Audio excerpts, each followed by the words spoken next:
Hi, this is Charles Hoskinson, broadcasting live from warm, sunny Colorado. Always warm, always sunny, sometimes Colorado. Today is December 10th, Ada Lovelace's birthday. You better believe we're doing an AMA on Lovelace's birthday. Come on, Ada fans. And it is the year 2022.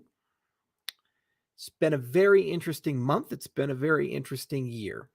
You know, years ago, people would come up and ask, why is it that Cardano gets such a bad shake in the media? Why is it that Ada, Cardano, you guys are so viciously, vehemently criticized? In fact, I went to a Twitter space a few days ago. It's a VeChain Solana Algorand space. And JPEG Store guy was there, and they're all just hating on him. They say, oh, Cardano is a scam coin. It's shit. It's all this stuff. There's so much programming in the industry. And then we discover the block, which, has given us such lovely coverage through the years. Vossel shipped after being 3 months delayed. Turns out that the CEO is taking bribes from FTX. Turns out that FTX was trying to pay everybody off to boost their garbage and attack legitimate projects. And that's the tip of the iceberg. When I was sitting there with Ryan Selkis and we were at the panel, the fireside chat, he says, why does no one like you? He said, because we don't have Ponzonomics. And they do. And they need to dump their stuff. So we're the enemy. And now all the dirty laundry is coming on out. People are starting to learn about it. People are starting to see what we've known, what we suspected for years. And that means we're here to stay. They're not. You know, Cardano's gone through a lot. It's been a hard year. The markets have gone down from 2.6 trillion at the all-time high to under 900 billion. I think ADA is down 73%. In addition to that, all of these things you would think would be good counterparties to trade with, do business with, good partners to build with, they're disappearing one by one. So there's a consolidation in the industry. And what keeps people here is not money, it's principles. And it's about damn time that we go back to first principles as an industry and ask ourselves why we're here. Because you know what? If you're here for a 10x or 100x or 200x, you just witnessed real time what the end result is. If you're here to change the world or you're here to make stuff better, well, okay. That's a different story. And takes a lot more pain, and it's not as fun. Why? Because you get criticized, you get brutalized, you get called ghost chain, you get murdered in the media. People write horrible things, and then a lot of people start believing them and internalizing them. And every single time you go and speak to somebody who's not of your tribe, different group, you have to overcome 20, 30 minutes of skepticism, resistance, because the person they think you are, the ecosystem they think you're from, is a fantasy. Doesn't exist. You're someone else. But you know, we're going to win. We really are, because we kept the faith. We kept the principles. And we're still here, December 10th, 2022. Some of the others are going to prison, but we're still here, still fighting, still strong, still feeling good, still able to keep it real, keep it interesting. And that's what makes it magical. You know what? It's been a hard year. We got Mithril to a wonderful place, Hydra to a wonderful place. It was so incredible going to Rare Bloom and seeing Load Wallet and Sunday Swap running test Hydra infrastructure. It was so much fun to publish SIP 1694. It was so much fun to talk about input endorsers for the first time and actually outline a design. There's so many good things that are coming. The Cardano MBO, go to the summit, be able to talk about that, how much excitement and interest and passion and fire that people have about these things. That means our best years are ahead of us. Isn't that cool? You know, and so markets up, markets down, bulls and bears, Ponzi's about. We're still here. And having said that, let's get to your questions because it's an AMA, right? All right, what do we got here?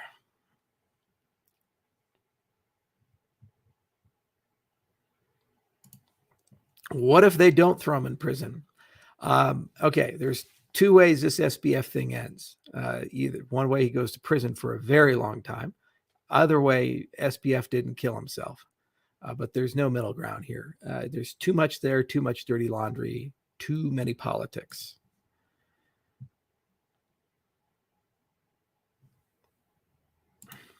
You see, people ask this question all the time. The prices are not correlated to the progress.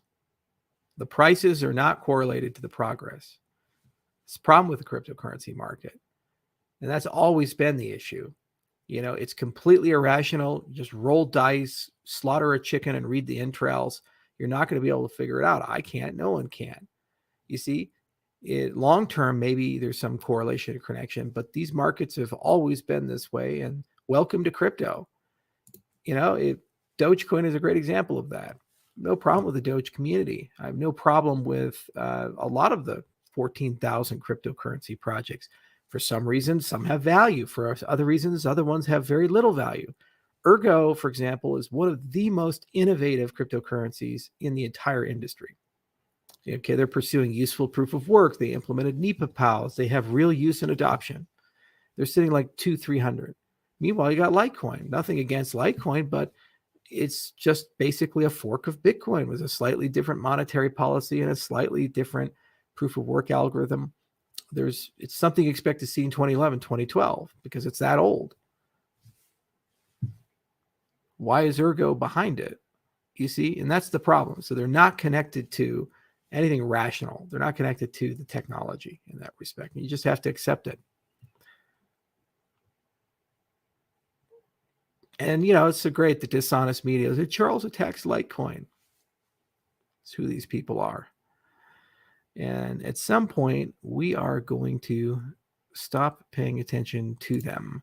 Are you planning any Cardano burning mechanism? Congratulations, Freedom. You win the Paint Chip of the Day award.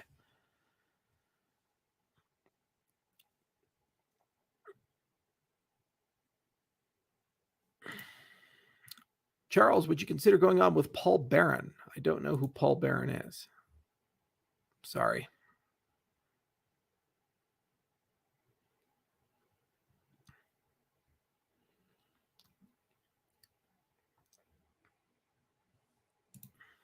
Blockchains are not GDPR compliant for most enterprise applications. What do you say about that? Are you going to use blockchain DIDs for that? GDPR, you'd need to use more than DIDs. You need a confidentiality stack. And this is actually one of the reasons why we constructed Midnight. It's a difficult topic because GDPR also mandates a right to be forgotten. It's inside that same legislative framework and concept. So they may actually say, hey, you have to delete something from the blockchain. We can't. So blockchains by definition cannot comply with GDPR at the moment. And I think Midnight may actually be something that could be built in a way, an application on Midnight to have GDPR compliance inside of it. That's why we create this type of technology. And that's why we have sidechains. By the way, sidechains are an interesting thing. So I'm saying, hey, Solana, come be a sidechain. And it's tongue in cheek for a bit. But at the same time, I'm being a bit serious. And a lot of people are running around and saying, oh, there's desperation, or it's just this focus on Cardano, focus on ADA. Guys, since 2016, pay attention. Since 2016, why Cardano's been out and why Cardano outlined Cardano SL and Cardano CL, settlement layer, control layer, or computation layer. Okay. For 6 years now, we've been talking about this, thinking about this, pushing this forward, this concept that you have one main chain and a family of side chains, and each and every one of them does different things. And the sidechains model of Cardano is that if a sidechain comes in and connects to Cardano, that sidechain is a partner of the main chain. The main chain provides security, it provides infrastructure, it provides an ecosystem, and it provides liquidity. Okay, it's listed on 200 plus exchanges, all these types of things. So you have all that scale. And in exchange for that, the partner chain, instead of paying its inflation to miners who are nexus within that chain, it pays the inflation, the block rewards, to the stake pool operators and the ADA holders. Okay, because Cardano is taking care of the security of the sidechain. The sidechain can have its own computation model, its own notion of data availability, its own consensus algorithm. It can have its own network stack. It can have all the stuff that makes it special. So you could take Solana, replace the current consensus algorithm with something 25 times faster and doesn't collapse all the time, make it a Cardano sidechain. Solana would then be paid to ADA holders to maintain it, probably at a lower inflation rate than they're currently paying right now. They don't have to worry about security anymore. And then all those dApps move over and they get better reliability and security, and they get faster. And every ADA holder benefits, every Solana holder benefits. That's called a partnership. Now, are they going to do it? Probably not. But it at least starts the conversation, because some will.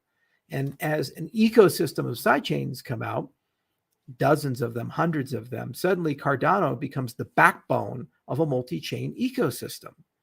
And every chain has different capabilities, different programming languages, different dApp model, different notion of identity, different levels of privacy. For example, Midnight, it's got snarks at the core. So it has a high degree of confidentiality, much more so than Cardano. It's a partner of Cardano. That's the sidechain model. That's what people have to think about. You see, people don't think this way. It's so adversarial, and they get so distracted. And podcasters come on and they just babble diarrhea out of their mouth, and people believe them. So it's really important that you have to return to first principles and say, what did we tell you we were going to do? What are we going to do? What did we do? We told you in 2016, CL model. Now it's being rolled out. And once it's rolled out, all those computation layers are going to tell you that they're there.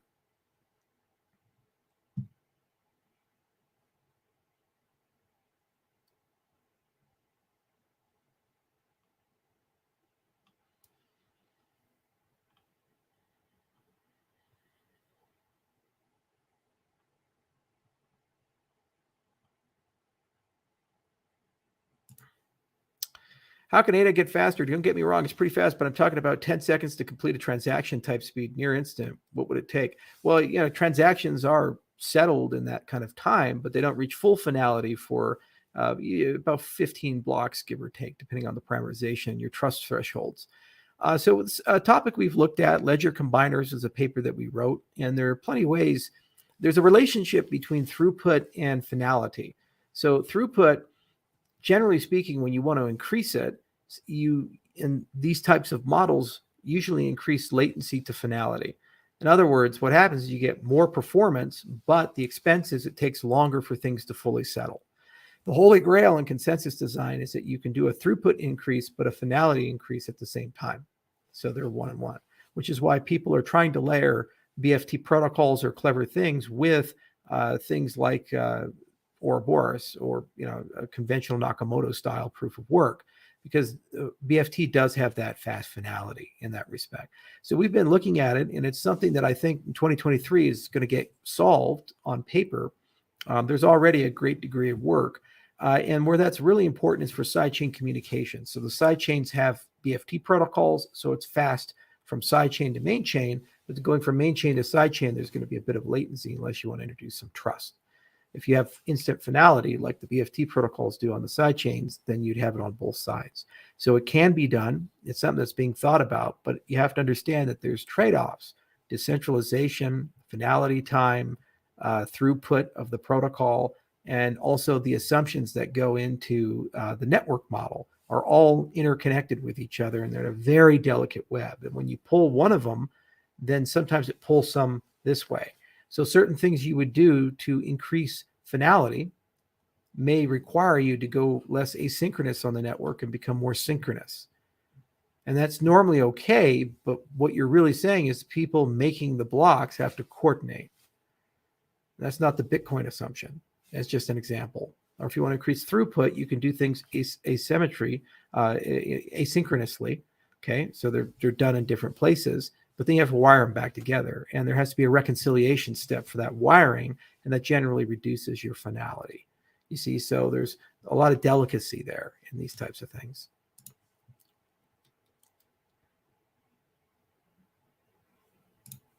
What's the story on the Mastering Cardano book? Excited to read it whenever it's released. I think there is now a team working on it. I got to talk to Lars about it, because there was a Cardano book that's been released, but my understanding is there's a group of people now working on that.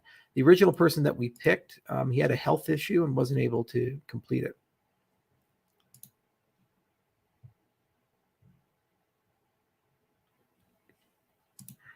Is tiered fees, transaction prioritization absolutely necessary for Cardano? As the system gets more adoption, yes.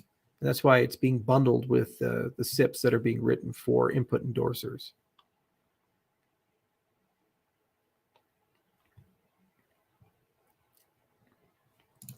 When Ouroboros Genesis? We are tentatively slated for 2023.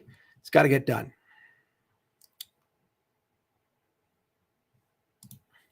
When is Game of Thrones season 8 should have, how Game of Thrones season 8 should have ended? When are we going to have the discussion? I will do a dedicated video at some point, and when times are better, I'm going to actually finance a graphic novel to finish it out, and then create like a Snyder Cut style campaign to rewrite the last 2 of the seasons of Game of Thrones, season 7 and 8.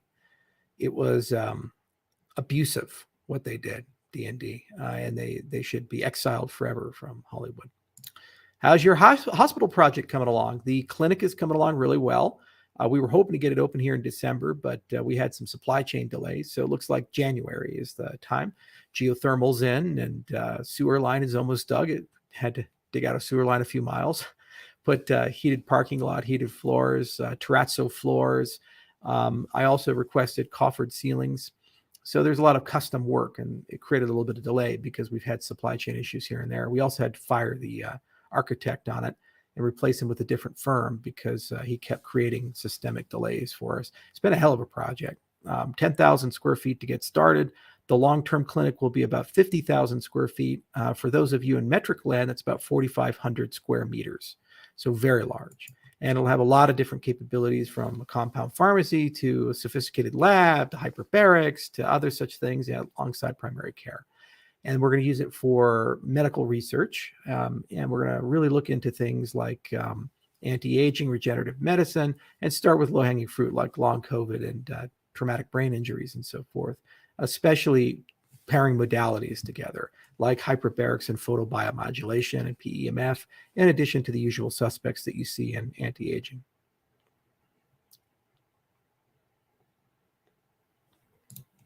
Have you checked out the Web 5 stack? In other words, the overlay stack that has to be built to add the functionality to Bitcoin that Bitcoin lacks because somebody's too stubborn to use a real cryptocurrency for this. You might as well just build a server and federate it. Doesn't make a lot of sense. Sometimes people in their heads, they get pretty crazy about stuff, and they go to massive lengths to legitimize a poor design choice. I actually see it at Facebook, like Mark Zuckerberg loves PHP, so he created a language hack just so they can keep writing in PHP, even though it's really not an ideal language for what they're doing.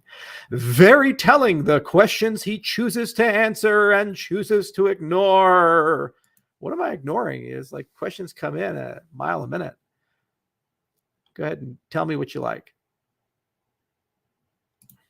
Oh, this one right, Charles, question for you. Yeah, Cardano's 8 is ruled as security by the SEC. Well, the SEC can assert it, but then they'd have to sue over it, and there'd be a long litigation process the foundation would have to fight and go through. And, regulation's regulation. It's a hypothetical. And there's nothing in the history of Cardano that feels security-like. From the beginning to where it's at today, to the fact that the network is fully decentralized and so forth, I would believe that then Ethereum and Bitcoin would also be securities, and they'd be in a bigger debacle. And this problem with regulations through enforcement, there's not much you can do. Just any given Sunday, it's whoever the regulator decides to pick, and then there's a big fight. $100 million is spent. It's brutal and vicious, and a lot of hard feelings, and sometimes people win, sometimes people don't. I've heard rumors that the Ripple case will be settled December 15th, and we'll just see. And that could have catastrophic implications for the industry, one way or the other. But, you just keep moving forward. Regardless of what happens, it's a decentralized ecosystem that you guys control. And the United States of America doesn't get to say that Cardano lives or dies. You do, the world. Okay, that's the point of decentralized ecosystems. And we're going to work as hard as we can on our side to make that protocol better, but we're just a voice in a chorus. There's 15 other development companies. There's an MBO on the way, complete on-chain governance with 1694. Every single day, the dream gets a little bit more real, and every single day, Cardano gets a little bit stronger. And crazy people come and go who try to stop you with one means or the other. But at the end of the day, what we're fighting for is something very simple. It's just freedom. The freedom to be in charge of your identity and your financial life, and the freedom to be able to have access to a platform that treats you as an equal. Okay? Because you don't have that right now. That's what I focus on.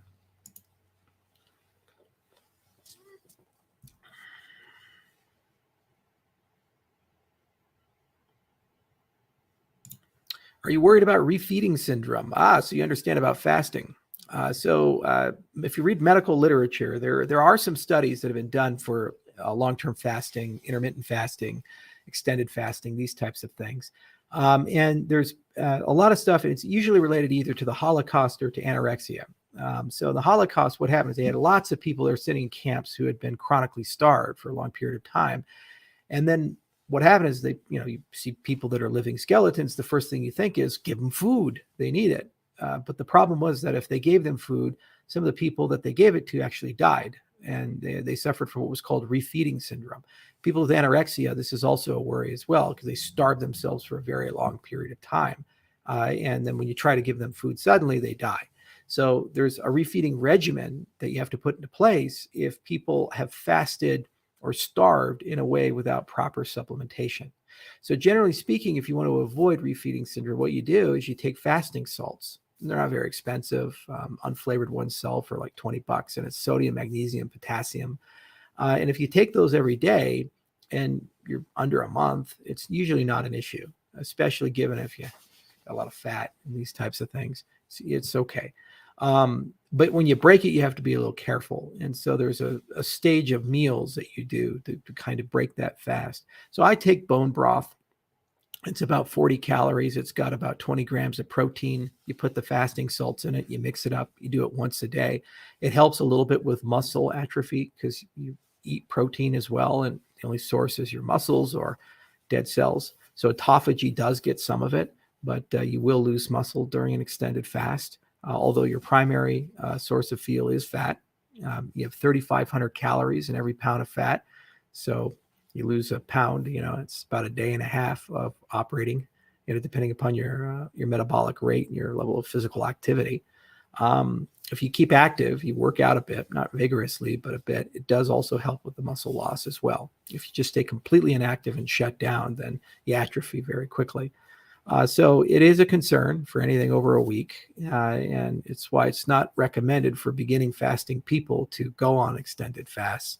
And another thing that you have to understand is that a lot of literature that was done in the 60s and 70s about fasts, they didn't actually fast. What they did is they put people on a restricted calorie diet. And that restricted calorie diet actually had things in it that would spike insulin. If you have high insulin levels, actually what happens is your body has a difficult time processing its fat reserves. So it starts thinking there's no fat there. And what it does is it says, well, my only other option is to lower your metabolic rate. In other words, you feel cold, tired, irritable, and really out of it. So if you're fasting properly, psychologically, it starts messing with you. You think about food all the time, and you can stave it off, but your energy levels are quite high and your metabolic rate doesn't go down. I have not eaten food for 5 days. I'm living on about 40 calories a day. And that's only because I don't want to take all the muscle loss. And I could do just straight up water if I wanted to. But I'm doing a little bit of bone broth for that, not mostly for hunger, but it does help a little bit. And I feel fine. I'm answering questions. I'm 23 minutes into this AMA. I'm fired up, ready to go. I exercised this morning, meditated this morning. I'm feeling good. Okay. And if you took labs, it actually looked better than the labs going into this. Okay. Now, if I went on a juice fast and lived off of 1,200 calories a day and I was spiking my insulin constantly, I would be the most miserable son of a bitch in the world. I'd feel terrible. And I would be like, I feel so cold and tired, and my mental state would be terrible because I wouldn't even be on a ketone metabolism. I'd still be on a pseudo-glucose with a low metabolic rate. So what goes in is what comes out. And there's a lot of careful chemistry in this. And there's a lot of people think about these things, study these things. Now, you don't use extended fast for weight loss. It's not a good idea. Intermittent fasting is a lot better. for that, especially if you compare it with some diet changes and lifestyle changes. And there's actually a special fast you can go on where you can lose huge sums of weight very quickly. It's called a protein-sparing modified fast. It was invented by Cleveland Clinic in the 1970s for diabetics who were bariatric patients. And you can do that, and there's companies like Ideal Protein and others that they've even turned it into like an idiot-proof turnkey solution for people. And I know one person that went on it, lost 110 pounds in 5 months, watched them through the whole process. But if you want to go on an extended fast, either you're doing it for a religious reason or you're doing it for a cleansing reason. The autophagy state eats a lot of old cells, senescent cells, which are super bad for cancer, for aging, and a lot of metabolic problems. Cleans up your gut, your whole GI tract rebuilds itself. It helps reset your microbiome. It does a lot for you. And it really does purge a lot of nastiness inside the body that you tend to accumulate. So you can do that, and you're going to lose some fat, probably at the end of all of this, maybe 4 to 5 pounds, give or take. That's good. But then I have to regain the muscle, and I have to refeed properly.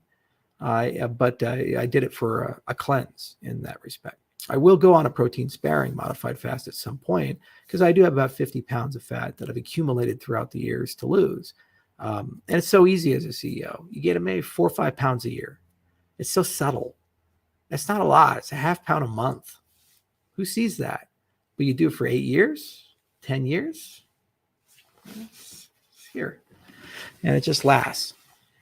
Anyway, consult your doctor and nutritionist, for I am not one. This is just my personal experience.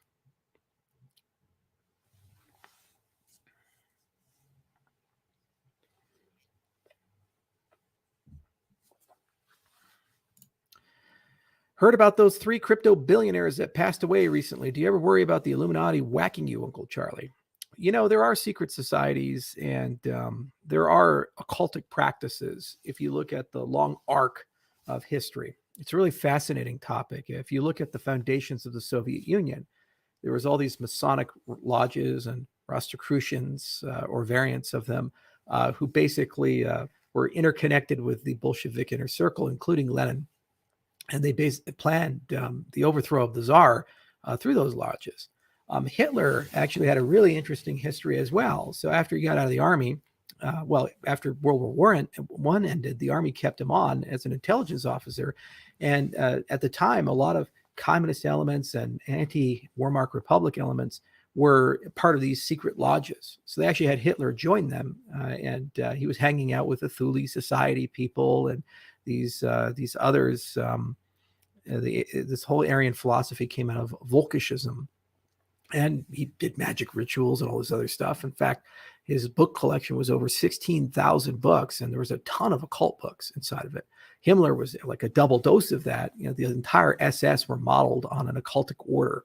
In fact, his headquarters was basically like a dark Camelot, and they would do human sacrifices there. And if you were an SS officer and you died, they'd take your ring and do a ceremony and bury the ring there. So there's all this occultic stuff. America is no different.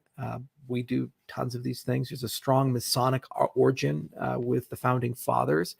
If you look at the design of Washington, D.C., it's quite occultic with the layout of the streets. And there's a lot of secret societies and secret orders. There's even fraternities that are secret societies, like Skull and Bones, for example, that are connected to the George Bush and his father, both of the Bushes, John Kerry, dozens of people.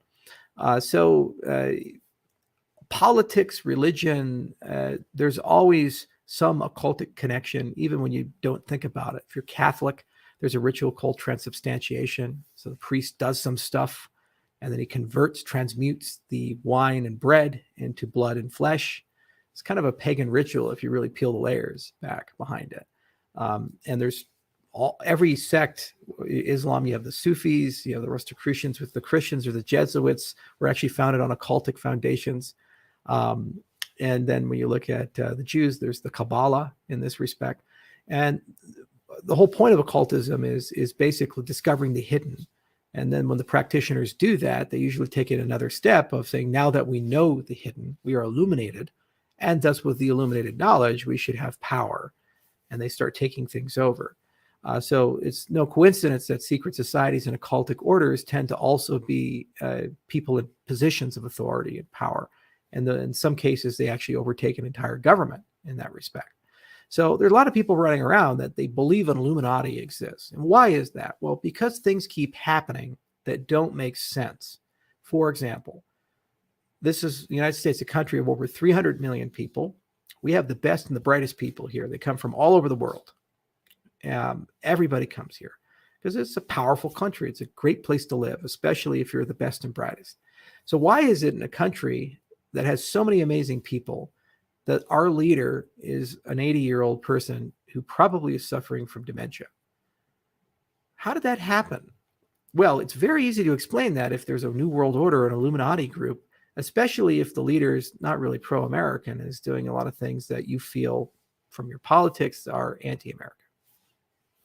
So, okay, the same with the woke stuff, the same with the way the media is structured, how BlackRock gets a complete pass on everything, even though they are worth more than, they have more assets under management than the market cap of Microsoft, Facebook, Google, Apple combined. Just a lot of stuff that seems to be moving in directions that are deeply uncomfortable, and yet it just happens. You see WEF, where they say you'll own nothing and be happy, and they all get together in secret cabals, and they kind of plan an agenda for how the world is supposed to roll out. And you think to yourself, gosh, there must be some directionality to that. I'm of two minds on it. I mean, is it possible that there does exist secret societies, occultic orders, and illuminated people that have enough political power that they can then leverage that to control things? Absolutely. Is it the case that the world is deterministic? We have no free will, and all of our hopes and dreams are basically at the mercy of a small cabal? I don't think so. The world's too nuanced and complicated, and I've met a lot of world leaders, and if there was a grand plan for them, then I think that they wouldn't be there. I do believe there are trends. Social credit is one. ESG is another trend that are the tools of tyranny, and if they fall into the wrong hands, they would be a blueprint to control the entire world. But I don't believe these tools are right now ubiquitous in that respect. But it's a fascinating topic, and I think AI will expose it. So what you would do is you use all these sophisticated large language models and AI stuff that's coming out, and you just take a look at everything and you create a prediction engine of the optimal behavior or optimal decision to make in a circumstance. And then you'd see the outcome, and you'd see every case where there's a suboptimal decision that's been made. And then what you do is you look for a pattern, and you try to find where there's consistently poor decisions that are made, but no consequences for those consistently poor decisions. This is, forensically speaking, a great pattern for corruption or some nefarious intent. And we do this all the time in corporations when they're looking for theft, employee theft, these types of things. They say, well, on average, we should have like a 4% theft rate. Or if I'm running a bunch of restaurants, my liquor loss, you measure your food costs and your liquor loss and these types of things. And if it's a little too high, then that's a strong indication that management is allowing people to steal food or to, pouring drinks a little too aggressively or drinking themselves, taking the alcohol home. You could apply that on a global scale across every nation state, especially as open data becomes available. And then a web will form if there is indeed a new world order, because it's pushing the world in a particular direction, and that particular direction does not benefit the masses in that respect.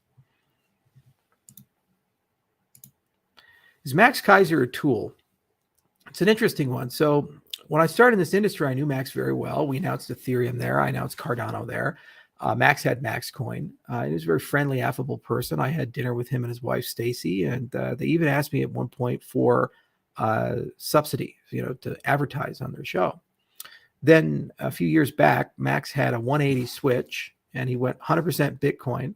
And now he compares every altcoin to evil people who are criminals. He goes on shows and like Tucker Carlson, and says that Cardano and Ethereum are scams. He compared me to Epstein because we took PPP money.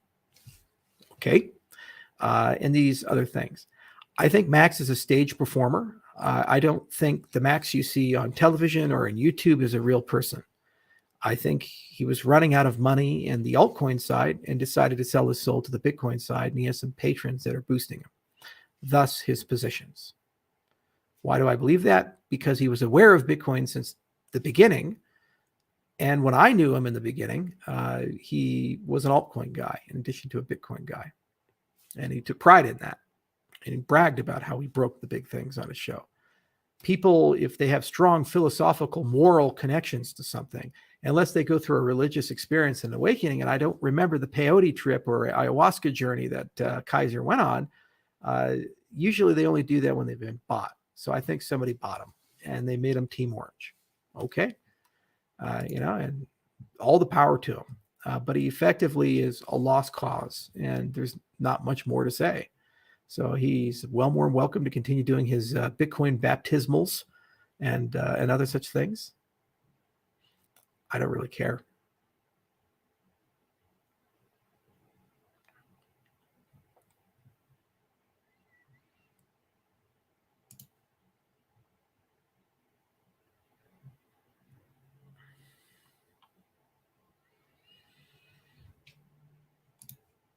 I just love this comes up again and again. Hey, Charles, what are your thoughts on ADA ISO 222 compliance? I've heard conflicting info and love to hear more. Anybody who's trying to sell you on ISO 222 compliance is a fraud. It's a standard stack, and there's a collection of standards, some of which apply and would be relevant to cryptocurrencies, some would not. We looked into it. You talk about it in reference to an application or something running in the infrastructure, but it's not a USP of a product, and the absence of it doesn't mean you're going to be deplatformed. Banks hold Bitcoin, and Bitcoin is not technically ISO 222 compliant. So it's not a thing. It's a non-issue. And if it's so important to you, go to Catalyst and argue it. Tell us specifically what you want.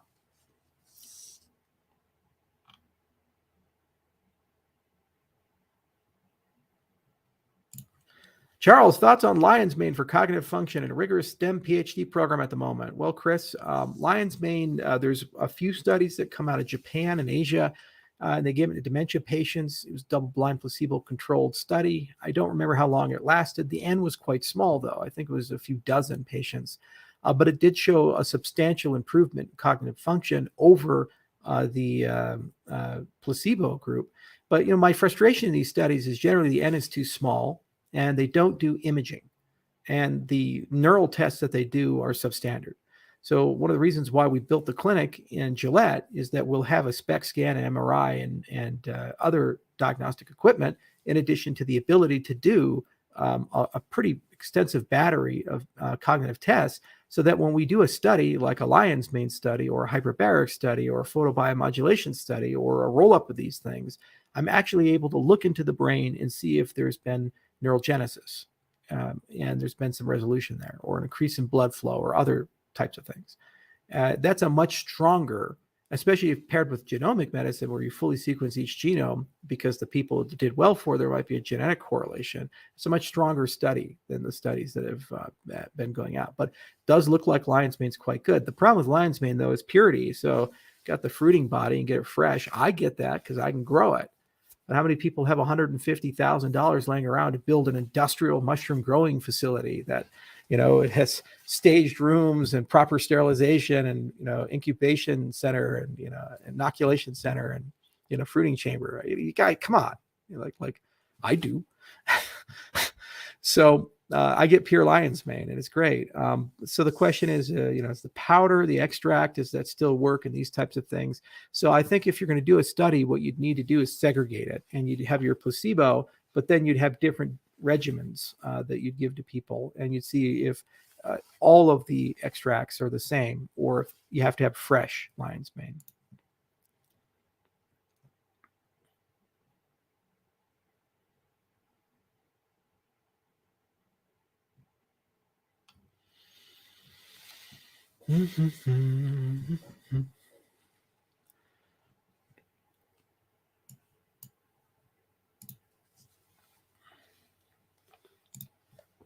Charles, do you see ICP as a fourth generation crypto? No.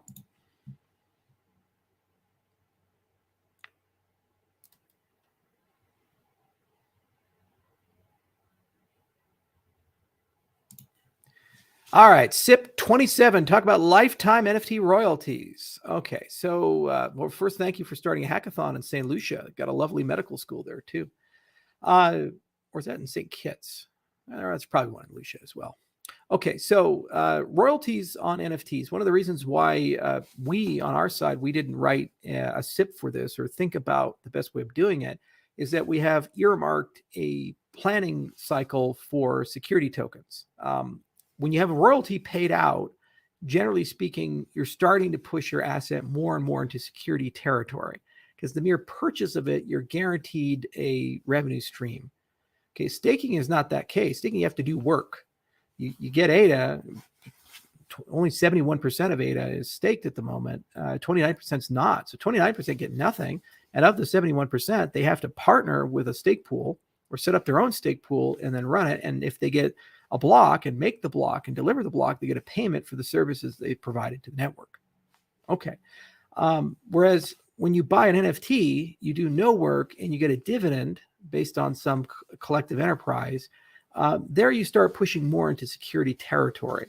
That's fine, but you need more information. You need a disclosure regime. You need potentially more oomph on the identity side of things. You need maybe multi-sig transactions, perhaps custodians, these types of things. So to me, it made a lot more sense to say, let's treat royalty NFTs as a subset of an overall security token framework and write a SIP that covers all of those use cases.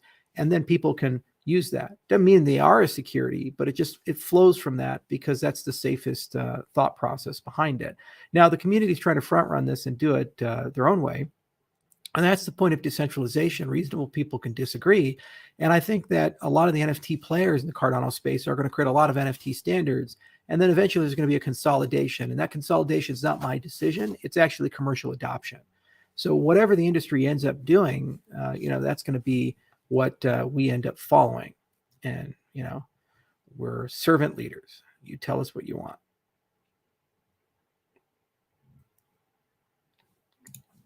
Jesus is the only way to heaven. Every other religion leads you straight to hell. Yeah, but damn, what version of Jesus? There's like a lot of them, right? What variant of Christianity too? And what version of the Bible? What about all the books of the Bible that were thrown out at the Council of Nicaea? What about all the other people claiming to be Jesus at the time of Jesus? It's some ambiguity there. And are you really sure that you know exactly the one, unless you're having a transcendent mystical experience that's telling you which one is the right Jesus? And then my question is, what if that transcendent mystical experience tells you to violate the doctrine that's in the current Bible? And thus that Bible's wrong? Okay, well, which one is right? Look at the Dead Sea Scrolls. They talk about the Lord of Light versus the Lord of Darkness. That was a radical Jewish cult that wrote those. So different boats, different floats.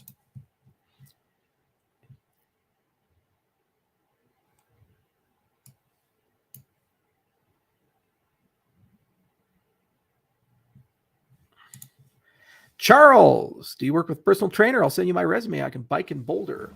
Well, Lolo, if you go ahead and send your resume to, let me go ahead and write his email. I actually am looking for somebody to help with weight training as of next year. So send your email to Jeffrey Seiler and let him know and your CV and all that other stuff. And we'll be happy to interview you. And if you're local, come by the office and we'll talk to you.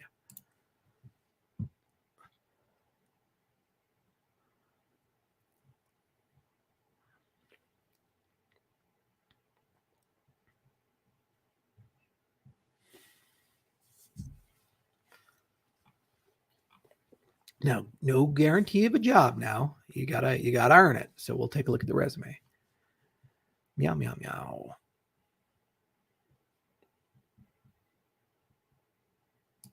Yeah, but damn, which Bible? The Bible cannot be disproven. Okay. Well, I can write a whole bunch of things about mystical experiences that happened 100,000 years ago. Can't prove it, can't disprove it. Doesn't make it true. And what Bible? There's King James Bible, the Mormon Bible. Catholics have extended errata. What about all the bulls that have come out? You got to give me more there. What about those snake handlers? Think about them. They think that you're only worthy if you get bit by the snakes and survive. It's kind of occultic. There was even a Christian tradition that had a whole bunch of seances. It was really popular in the 1880s and 1890s. In fact, some of the U.S. presidents got dragged into it and had seances in the White House. How about that? Lincoln got dragged into a freaking seance. That was in the 1860s. Hey, Charles, any books you recommend related to Buddhism or meditation? Anything from John Kabat-Zinn. Jeff Warren is also really good. He's partnered with Calm. Calm is a good onboarding.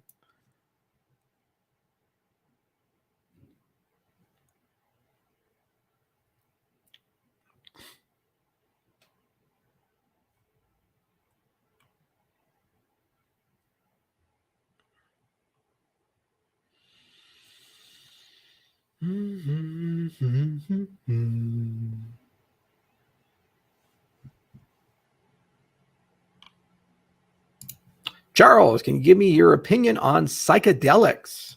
I think if they're used correctly, I'm a big fan of Michael Pollan's book, How to Change Your Mind. I think if they're used correctly, they can have an enormous impact on things like PTSD, depression, anxiety, end of life issues. In fact, there's a researcher named Roland Griffiths who's out at Johns Hopkins University who's been studying these things for quite some time. And the jury's back in, and it's very clear that psilocybin in particular can be a wonderful treatment for a lot of things that hurt people. Generally what they do is they reset the default mode network. It's part of your brain, and they clear out a lot of gunk, and they allow you to see and experience things a new way. So psychedelics have to be paired with set and setting. You just don't take a psychedelic and you get a magical effect. You need a guide that's connected to the psychedelic that takes you on a journey. And if it's done the right way, it seems like it has a dramatic improvement in long-standing improvement in a lot of things. And this is the old shaman tradition. It's why people go on ayahuasca retreats and peyote retreats, and why they're taking the mushrooms and doing these things. But you have to have the guide and the knowledge and the right set and setting. So I'd encourage you to read Michael Pollan's book. It's a good entry point, but there's a boatload of additional things to think about there. Don't just go to the street and buy some DMT and call yourself Shabala.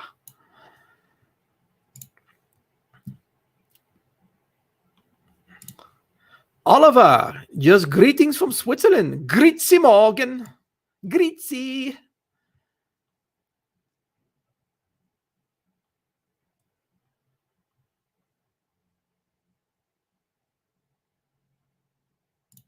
What do you use for meditation readings in your posts? I use a Muse S headset.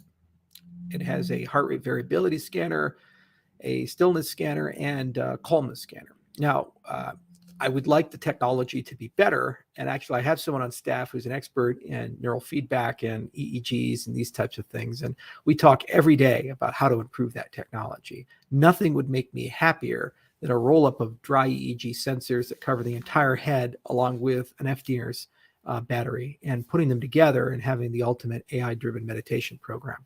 We are not even close to that at the moment. It's pretty sad.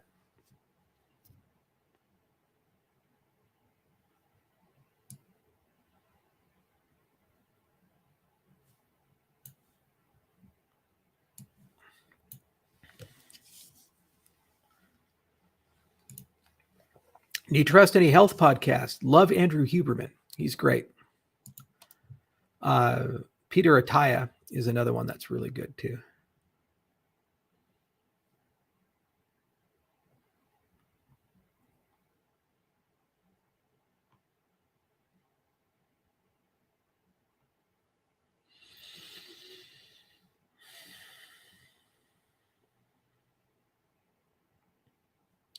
How does your note-taking system look like? Transitioning to Zettelkasten slowly, but there are other things to do too.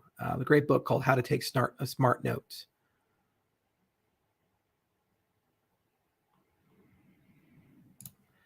Yeah, and fentanyl is bad. Yeah, there's tons of fentanyl. Fentanyl is terrible. I don't understand why anybody would lace stuff with it. It just kills people. Fentanyl laced cocaine, fentanyl laced everything. Can't even handle it. It's going to kill you.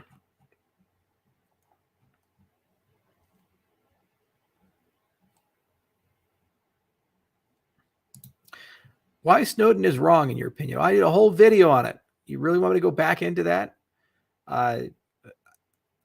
Watch my video. I explain it. Why 2 pens? Because just when you need to write something, your pen goes dead. That's why 2 pens. Have you ever spoken to Lane Norton about autophagy? No.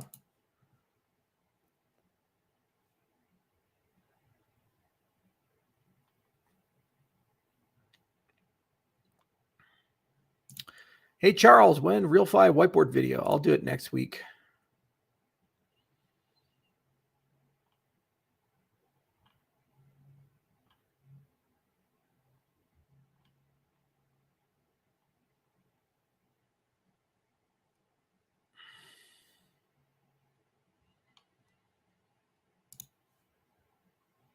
Why the lobster mic? Well, lobster, his name is Logan. You guys named him.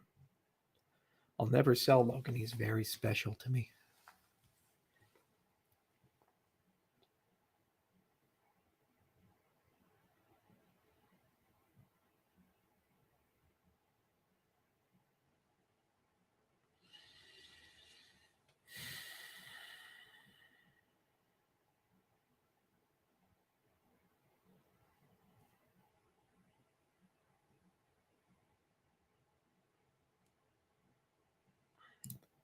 What subject are you least educated about? Oh, there's a ton of them. Like I know next to nothing about gender studies. Astronomy is one actually that I surprisingly know little about. And one of these days, I'm going to learn a lot about it.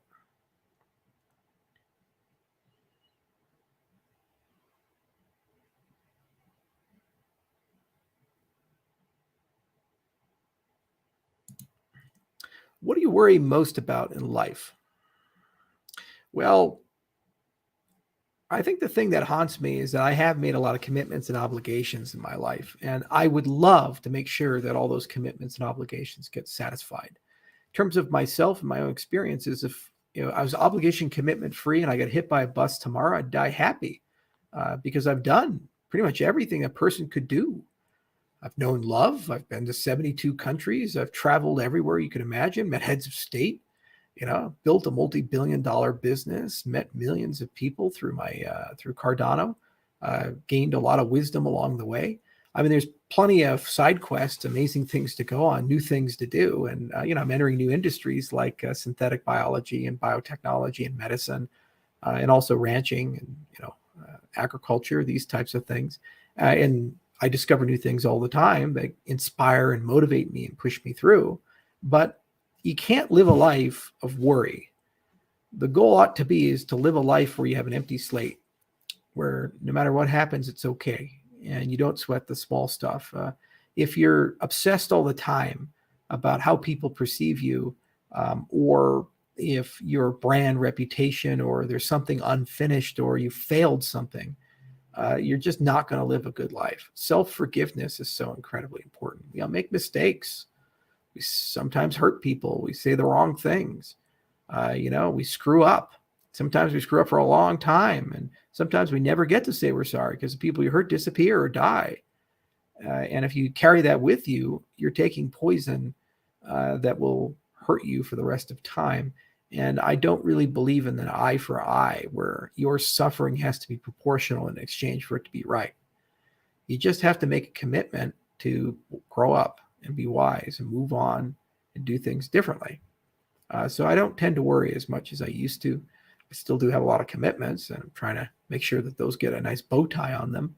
But all things considered, Charles is at peace.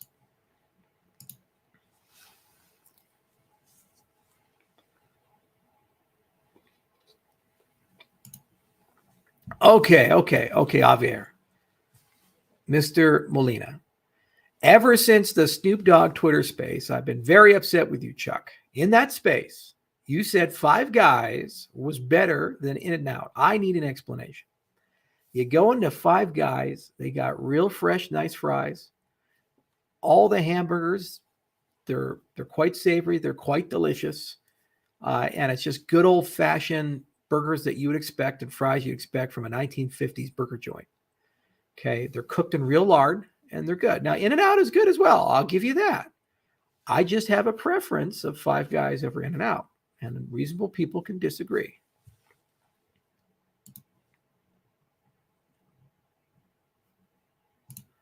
What did you think of House of the Dragon? I haven't watched a single episode. The Last Jedi destroyed my love of Star Wars, and season 8 of Game of Thrones destroyed my love of the entire Game of Thrones universe. So I have no idea about it. It could be a great show, it could be a terrible show. I don't know, don't care. It destroyed my love of it.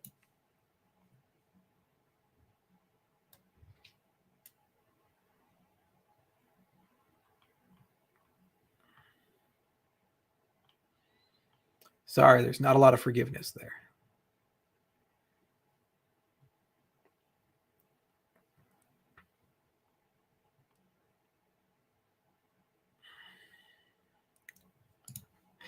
You guys just keep bringing this up. You're brainwashed. Look, at the end of the day, he swore an oath to the United States and was given enormous amounts of secret information. He decided that he didn't like what he saw, and so he decided to selectively disclose a huge chunk of things to the media and then run to America's enemy. Now he lives in Russia, the country that's invaded Ukraine, and the country that kills journalists, the country that has no freedom of expression and speech, had a more pervasive spy state than us, and swore an oath to protect them. Now, to be fair, he doesn't seem to be very good at oath keeping. So Russia probably should be a little worried in that respect. But by no means is he a hero we should look up to. There's plenty of things that happen every day by the United States and other countries that are pretty fucking terrible. And people with security clearances see them every single day and disagree with them, and they get sick to their stomach. But they swore an oath of secrecy in this respect.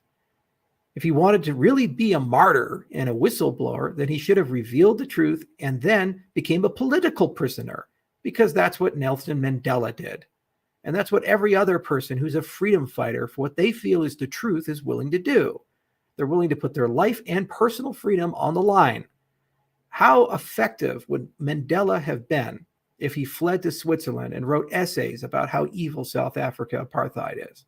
How effective would Martin Luther King been if he took residence up in Toronto and wrote about how the South punishes the black man?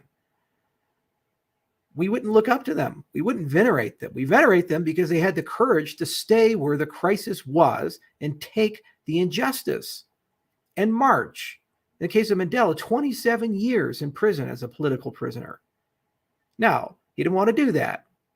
Instead, he wants to sit in Russia and lecture all of us while in a state that does not have any freedoms at all and is more than comfortable killing anybody that disagrees with it with poison, in some cases radioactive substances like polonium, about how bad the American spy state is, which, by the way, is a lot less worse than Facebook and a lot less worse than Google and a lot less worse than any of these things that you choose to use every day, knowing full well in the back of your mind how much they know about you. They can predict when your daughter's pregnant better than a doctor can. They know probably when you're worried about cancer. Know all these things. You tell them every day. You walk around with a tracking device and a microphone in your fucking pocket. I'm sorry. There is no justification for violation of those oaths. If he really had an umbrage, become a political prisoner or run for office and tell people as much as possible. And it didn't change the dialogue at all. All it did is it moved the things that were in the government into the private sector, where they're 10 times worse because they have no oversight at all and no constitutional control at all.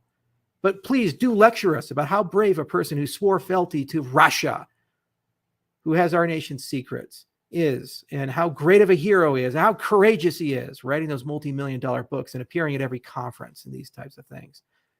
Having his girlfriend live with him, and I guess they got married and these types of things. No. If you want to look up to a person, look up to a person who sacrificed something. Don't look up to a person who fled to another country and lobs grenades at my country about how bad we are when the country he's residing in is worse that he just swore a fucking oath to.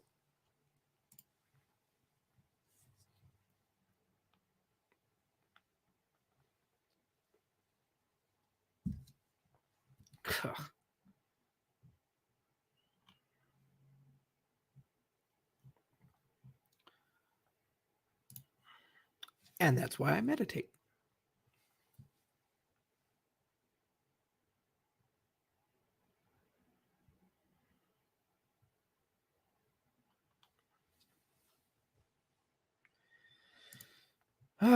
Charles, how can you ensure the Wokies will never take over IOG as they did with Twitter? Because I'm not a publicly traded company. That's how you avoid that.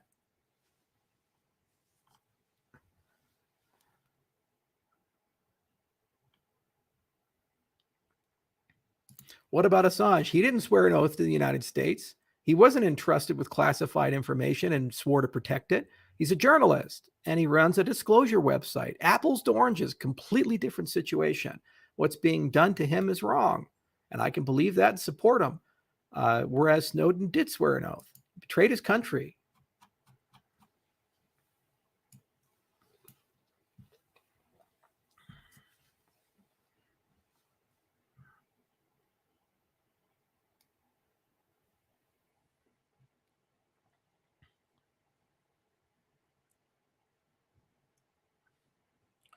Why are you so angry at God? I'm not. Quite at peace, actually. I just am not a guy who believes in dogma and doctrine. There has to be either an experience or an evidence source. And if such a creature exists, you don't need doctrine written by people thousands of years ago to convince you. It's something that will come inside of you and you'll have an experience. And it'll wake you up. Unfortunately, these things end up being used to control people.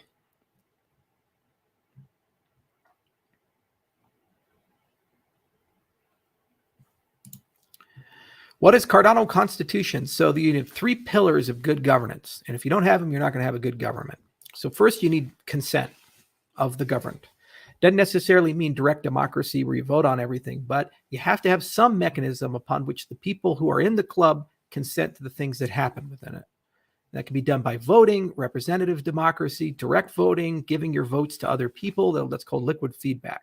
So in SIP 1694, we have a whole system of liquid feedback that's inspired by the delegated representative system that we came up with Catalyst and what we in turn took from the liquid democracy crowd. Second, you need institutions. Now, institutions are your thing to deal with complexity. So tons of super complicated things. You got things like post-quantum crypto. You got input endorsers, which makes you have to do parallel data structures and all this weird stuff. And you have all these new things that are coming.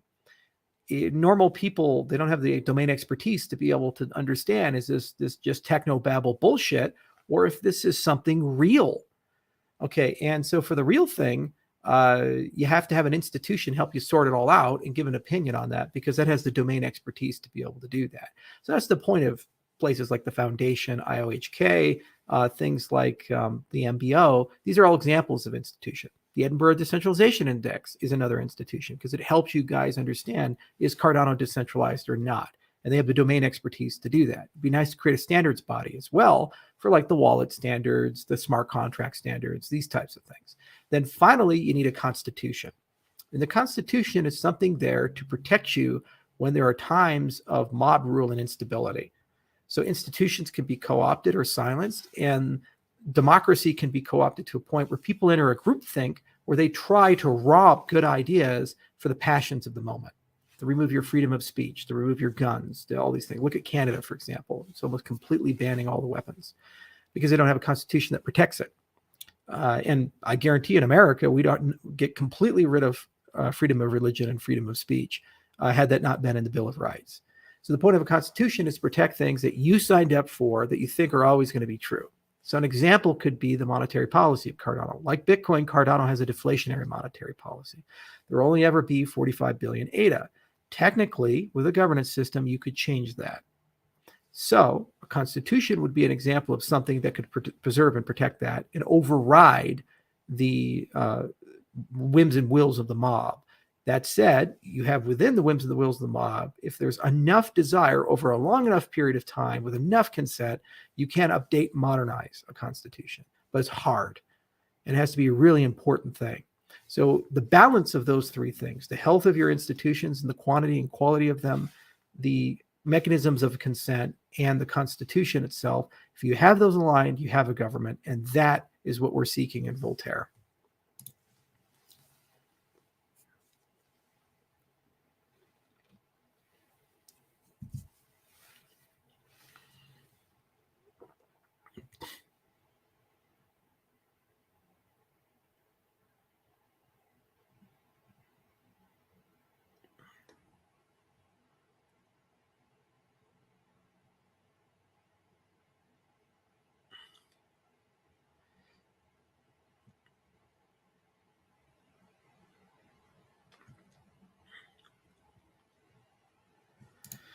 Hey, Charles, can you confirm a relationship between IOHK and BMW? Any potential partnership? I don't know if our commercial teams reached out, talked to them, but nothing's got to my level that I've signed like an MOU or anything like that.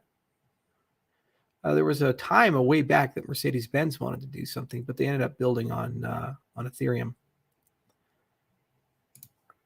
Midnight, why did you keep it secret for 4 years and then announce it before it's finished? We announced it when we had the programming model in place. So we're now at a point where third-party participation actually makes sense.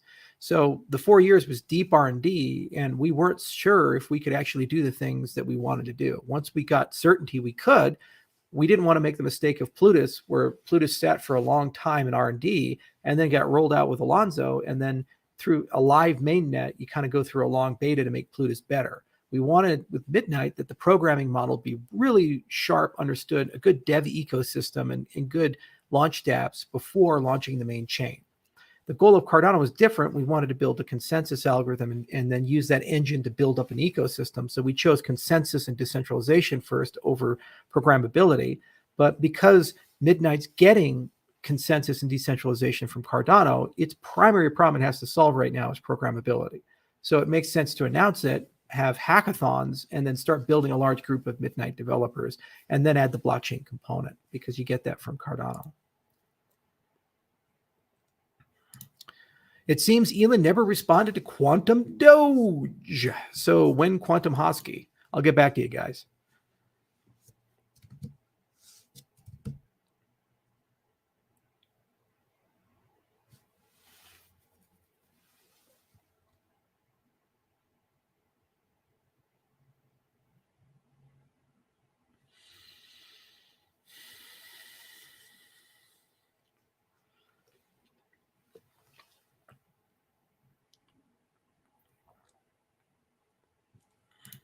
Does all the crypto research come from the military? No, but a big chunk of it does. Although it's become a big enough field that the universities are keeping their own.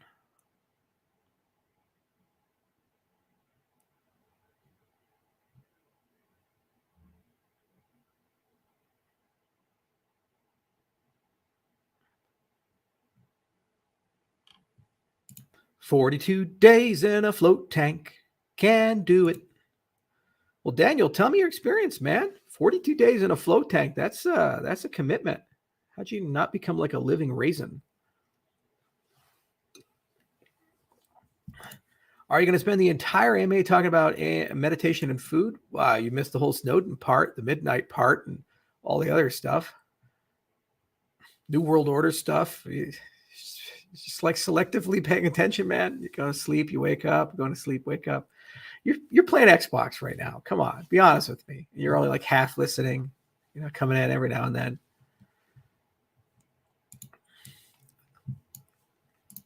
Okay, let's keep going. Let's keep going. We're getting it done little by little, little by little. Do, do, do. Mm-hmm, mm-hmm, mm-hmm. Mm-hmm, mm-hmm. Do, do, do.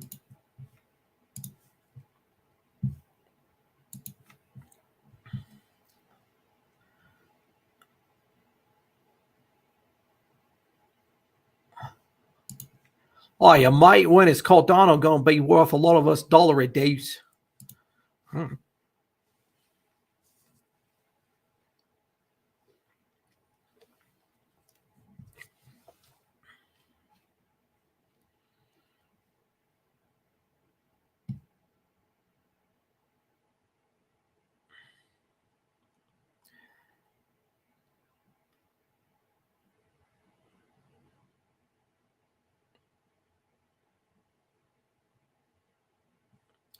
Yo, what are your thoughts on the Open Wallet Foundation? Yeah, I saw this. I think they're out of the Linux Foundation group, and it was announced in September. We'll reach out to them because it'd be really nice to get some open wallet standards. We talk about certified wallets, and that would be a good place to house it.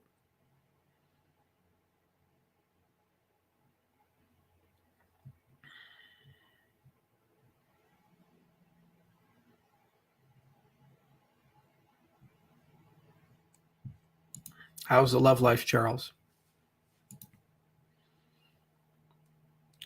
All you need is love. Charles, do you use Obsidian? Yes, ma'am, I do.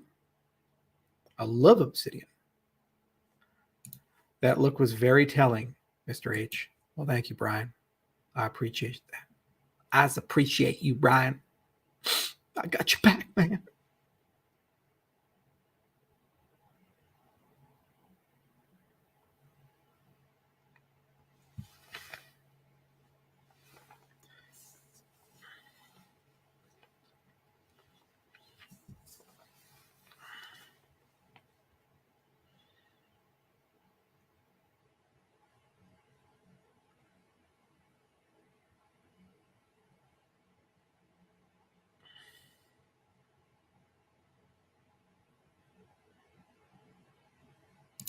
All major cities have replicas of the Arch of Baal. Oof, Baal is not a good god. It's like Pazuzu, the old Sumerian deity. Old Testament gods, lots of rules, no mercy. Stanford is scrubbing SBF's parents from the web. Yeah, it's kind of like Harvard with the whole Epstein thing, right? Squeaky clean, squeaky clean. See, you name things after people. I'm just saying, you kind of own it.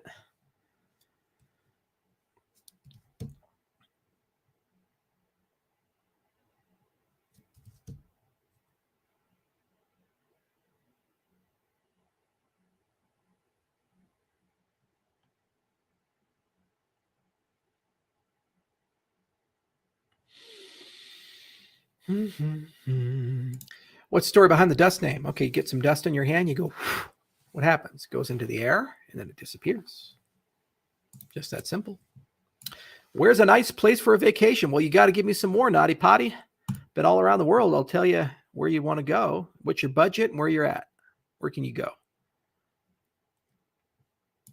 Can I get some proof of work hype, please? Well, if it's useful proof of work, you can. Otherwise, it's a scam. It's a scam. Oh my God, the scammies.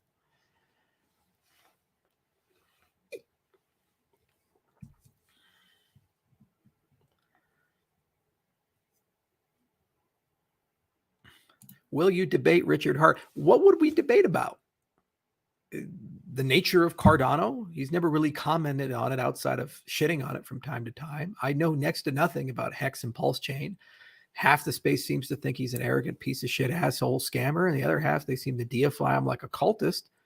So what, are we just going to commiserate over the fact that we got a lot of haters? Talk about watches. He seems to have a large collection. We talk about Jaeger LeCoultre, the nice Gyro Tourbillon, or Jaquet-Droz, the automatons that they have. Okay, sure. Honestly, what value is there in that conversation? What are we really going to talk about? I'm happy to have a debate to defend the industry. I did it with the FT. I did it with Congress. I do it all the time. And I'm happy to have a debate to defend the fundamentals of Cardano and the things that I think are important. But just two personalities coming together that are radically different people, very, very different people, and having a conversation, unless there's something productive about the conversation, it doesn't make any point. There's nothing of value there.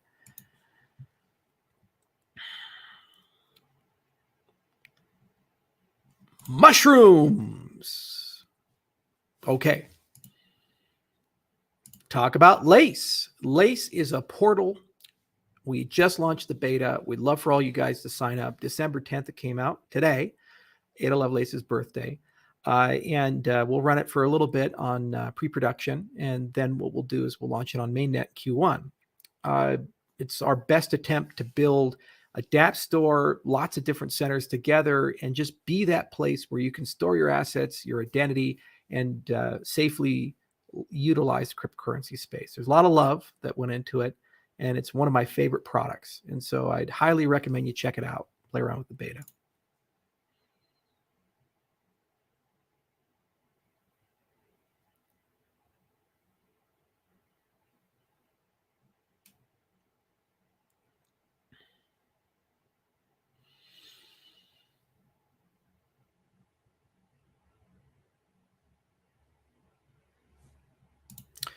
Thoughts on OpenAI, ChatGPT? Yeah, I mean, things are growing exponentially. There was a really cool video game that came out just a few years ago. It was called Event Zero. So you play an astronaut and your vessel blows up and you escape by getting to this abandoned space station. And when you get on the space station, the only thing there is an AI that runs the space station.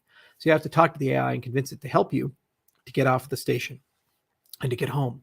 Well, this is a unique game. It's kind of like Zork, where you could actually ask questions on terminals and have a real life human conversation with the AI.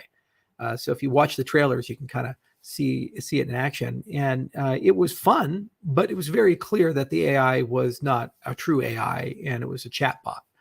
Well, just in a few years' time, you now have ChatGPT and it feels an order of magnitude more lifelike. And there's a companion called Replica, or over 15 million people have signed up to try to have an AI girlfriend or boyfriend and build intimacy with an AI. So I think within about 3 to 5 years, if this technology increases, we're going to have AI chatbots that pass the Turing test. And at that point, it's going to be a big deal. Now, the other thing is it talks about AI-assisted workflows. So, for example, Google search. Do you go to Google just to search? No, you go to Google because there's something you want to know, do, see. And you're using Google as your agent to help you find that thing. So for example, let's say there's like a piece of pottery that you saw at a convention and it's really cool and you don't know what it's called, you don't know its name. And if you had a domain expert in pottery, you'd describe it to that domain expert and they'd be like, oh, that was made Ming Dynasty, 16th century. I know exactly what you're looking for. It's one of those oracle bone pots. Yeah, this is it right here. Or that's Assassin's teapot. You're talking about the thing with a little hole that you put your finger on it. It has another chamber so you can pour 2 different fluids. One has the poison, one doesn't. It's like, oh, okay. And so ChatGPT, as it evolves, will become that. So instead of going to Google, what you're going to do is what you want to find, you talk to the AI and you kind of describe it and ask you a bunch of questions like a friend would. And then it goes to Google and does a whole bunch of magic, pulls a bunch of things together and comes back to you and says, this is what you're looking for. That changes everything because it's basically always having the Antiques Roadshow in your back pocket. You know, they know everything about everything and it's going to pull it up together and help you kind of figure these types of things out and build a marketplace for it. Now, imagine that with law. Imagine that with research. Like you're a lawyer and you're thinking, you know, there's some case law on this. There was a court case on that. I can't remember. Look through the whole thing, pull back and say, I think this is what you're looking for. Well, how would you do it? Paralegal. You go to your paralegal and you'd say, hey, look up everything in this area. Come back to me. Let me know if there's anything on it. Paralegal spend a few hours, come back and say, yeah, here you go. Well, now it's instant. It's there. It's a big deal in the knowledge economy. It's what Garry Kasparov calls the centaurs. So you combine humans and AI together to accomplish a task. In his case, he was thinking about chess playing, but in this case, we're thinking about anything in the knowledge economy. What is going to happen to the Genesis multisig after Voltaire? Well, it's already been elaborated in 1694. He's gone. He's gone, man. He's gone. High on energy, Charles. I'm high on ketones. Yeah. Got all this fat, melting it away. And when you're on ketones, your brain works about 20% faster. How about that? 5 days, no food. Look how much energy I have. Ugh, you got to do it right, yo. The development of the offline chip still alive? No, it's been furloughed. That was at University of Wyoming, and that team is not working on it. I'd like to do it still. And actually, RISC-V would be perfect infrastructure to build on. But you got to cut somewhere. CDCs? I think you mean CBDCs as sidechains. And yes, we wrote a paper about that. It's a good paper.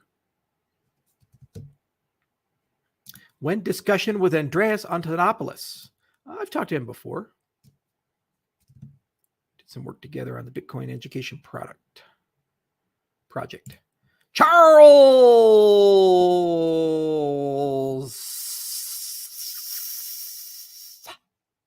Paper wallet. Yes, next year. What's for dinner? Bone broth. And I'm going to put a little bit of garlic salt in it. I'm going to mix it up real nice. Got the beef chipotle. There we go. It's 40 calories, 20 grams of protein. Maybe that'd be 80. Who the fuck knows? It's nothing. Ay, ay, ay.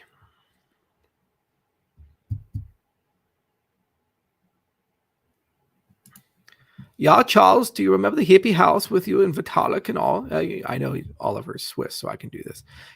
History was made there, then in a small office in the East. Yes, I do remember it. Haunts my dreams.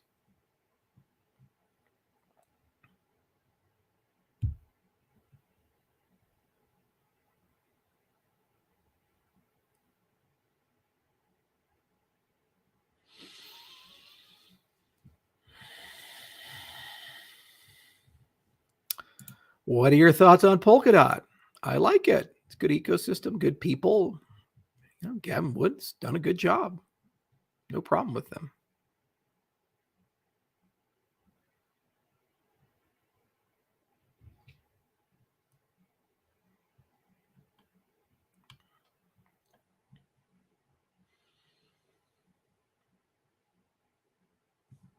Electric car or gas one? I wanted the hydrogen economy to win out. It made so much more sense to me. And it will just battery power cars, they don't make a lot of sense. They've never made a lot of sense. So our entire energy infrastructure was built around extraction, transportation, transformation, storage, and then distribution to the end consumer. So we pull out a hydrocarbon, natural gas, oil, we refine it to a point where it's useful, then we transport the distillates like diesel and gas to a station, people pump it into their car, they drive on. Battery power cars don't work that way. You have batteries, you plug them in, and that energy is made somewhere else. Ideally, you'd like it to be made from alternative energies, but it's still difficult, okay? The batteries, they don't last very long. They have a lot of issues with cold and heat, and they tend to explode when they get hit, burst into flame. So Tesla has done a phenomenal job of solving a lot of really super hard problems and gradually building out an economy. In fact, it blew me away how magical what Elon Musk did was. And they have charging stations now and all these other things, and it's really incredible. But still have that range issue, a few hundred miles, and it doesn't augment onto the existing infrastructure we have. It completely replaces it. So you have to build separate charging stations and a completely different model of how people experience this. So to me, it makes a lot of sense if you have a recyclable battery supply chain, like graphene batteries that you can recycle, and enough energy density where you have a few thousand miles before you have to charge the car. At that point, you can do road trips, you don't have range fatigue, and you charge your car at night. Everything's great. So I say, man, 2035 is probably where batteries are going to be there. Right now, it doesn't make a lot of sense. When you take the subsidies out, you take a look at it, it really is on a carbon basis, not a good play. Now, hydrogen, on the other hand, hydrogen you can make in a lot of different ways. Take natural gas, you can break it apart, sequester the carbon. Almost no carbon enters the atmosphere. You get an enormous amount of hydrogen this way, and has the exact same supply chain dynamics as the existing hydrocarbon business. You pump it into your gas tank like you pump gasoline in, and your fuel cells convert it to water. That's what comes out of your tailpipe, water vapor. Okay. So it's not really that bad. And the efficiency keeps going up year after year. So I thought for sure that was a much more reasonable economy, because you're not relying on miracle new battery technology or fundamental changes in the grid. You just retrofit the people already doing stuff. And there's ways to retrofit it where you can minimize the carbon output. And now you have no output from the vehicles. And those fuel cells are much more friendly than batteries. And that technology can evolve at a rapid rate as well. And there's a lot of recycling and other things that can be done there. They lost. Battery power cars look like they won. Okay. So the electric revolution is here, and it's coming in many different ways. And, every car manufacturer is embracing it. Cadillac, I'm a big fan. I have a CT6 and an Escalade. They're all moving electric by 2035. Lamborghini, I have a Huracan and an Aventador S. The next models, the Sions and the replacements for those, they're moving to a hybrid system like the Porsche 918. So it's very clear that the industry is embracing battery at an astounding rate. And it does make sense from a mobile computing perspective. our desire for the batteries here to be better, faster, cheaper, charge faster, lighter, that is a synergistic investment into the automobile industry, and good things are coming. And there's really a lot of cool stuff that is hitting the market. Like there's these nanotube capacitors, ultra capacitors that are coming in, and I think it's like Spectral or something like that. I'll have to look up the name of the company. It's led by this ginger German guy, or I guess he might be Estonian. And there's a lot of these new next generation things coming. And I expected that. I expected the demand for these types of things from the mobile computing industry and government subsidies to have 1,000 flowers of battery technology. And then in the 2030s, these would become consumer products that then you could have practical electrical vehicles from. I guess we just decided to do it a little sooner. We do not have a clean lithium supply chain. It's still very dirty, and there's a lot of e-waste, and it's causing a lot of problems. And I think that is a huge issue.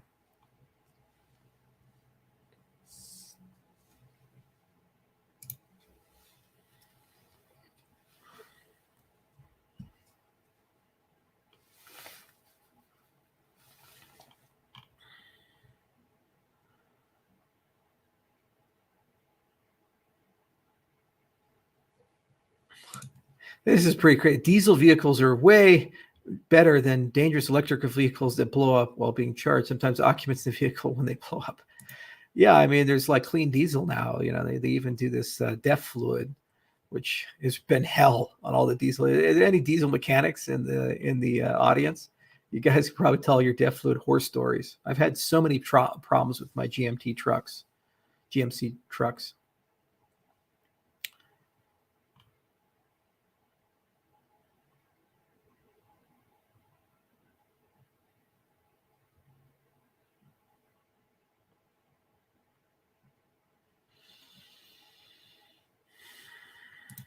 Afghanistan is a huge source of lithium. Didn't the military steal it for corporations? No, we never took it out of the ground.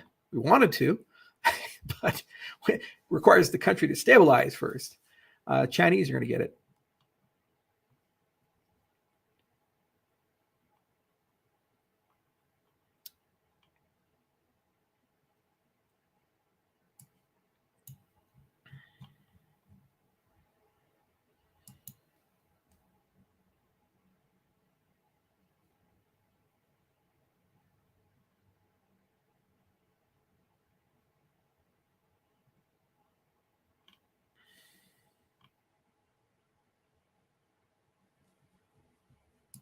Yeah, this is the exact point. It's like all these eco hippies. They fly on their private jets to these conferences like Davos, and they lecture us on ESG. And then they're like, "Oh yeah, the batteries are going to save all of us." And I say, "Okay, well, did you really think about the e-waste supply chain? Come on now, it's not cheap, not cheap."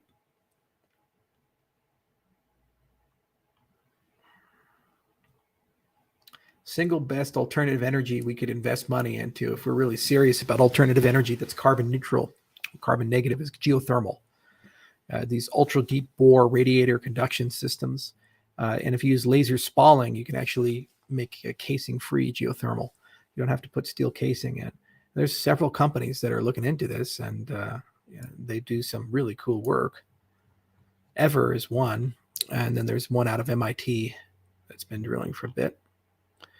And it's there. The Earth is nuclear powered, and there's so much energy that's underneath our feet. We just don't tap into it. And any place I can use geothermal, I do. Like I'm using geothermal for the heating of my clinic.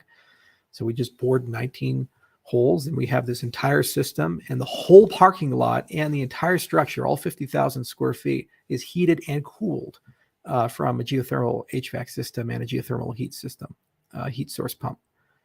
Think about that. And almost no energy, just have to pump the ethylene glycol through the system, and it's a closed loop system. And I get that for free. Comes from the Earth. So when it snows, don't have to shovel the snow. Big blizzard in Gillette, no snow. It's geothermal. It's amazing stuff. By the way, it's base load, and you have dispatchability with these power. And if it's a conduction system, you don't have parasitic load on the pumps.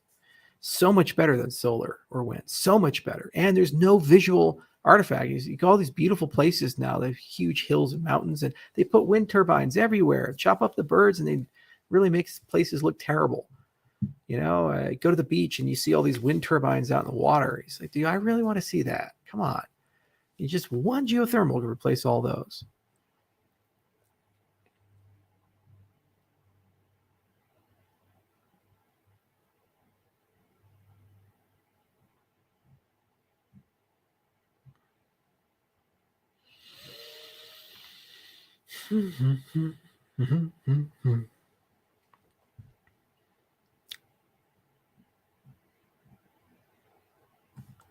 Vive la France!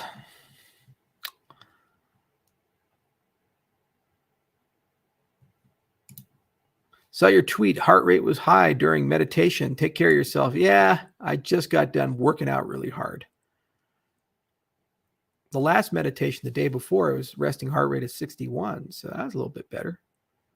What do you think of Gavin Newsom and what he's doing in California? I think Gavin Newsom really loves controlling every aspect of your life from cradle to grave. And I think California is a socialist paradise, except for the times it's not.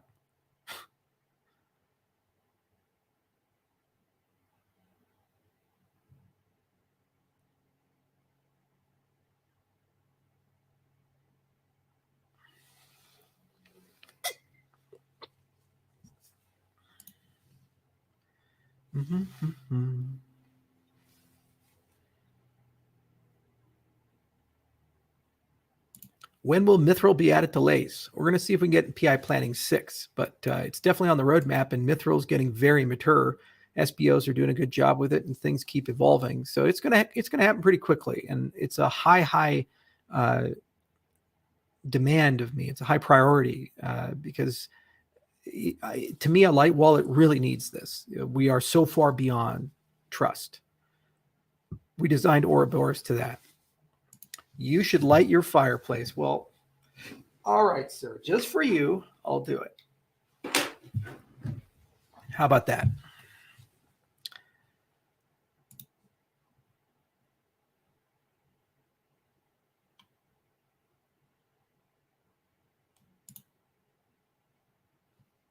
Is AI going to replace programmers? No, it's going to make them centaurs. Programmers are going to use AI to write better code. What do you think about the World Economic Forum? I've gone there a few times, but honestly, this is the hand motion for WEF right here. Right here. Every place you go. You spend $100,000 to get in, and everyone's like, yeah, we are so amazing. Oh, yeah, we are so amazing. Let's tell everybody else how bad they are and how good we are. We have all these Swiss ruts in Cardano, and so I get invited, and we have a lot of connections, and I can get in cheaper and these types of things. But guys, it's just a bunch of extremely wealthy people believing they're better than everybody else. I played the game for a little bit. I got so tired of it and so disgusted of it. And there's nothing of value there. There really isn't. Ugh.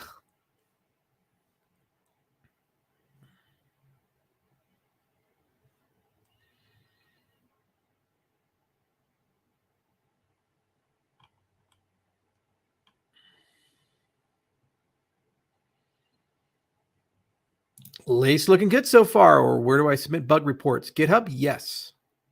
GitHub. Create a Git issue. And thank you for beta testing.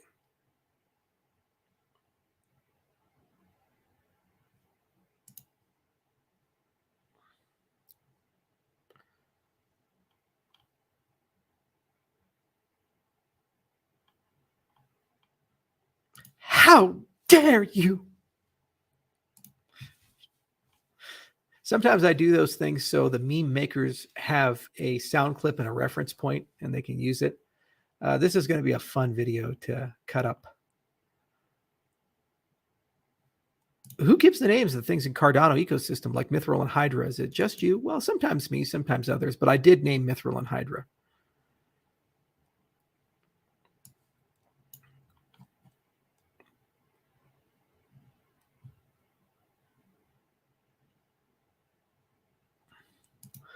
Charles, all I want for Christmas is a follow from you on Twitter. It might happen.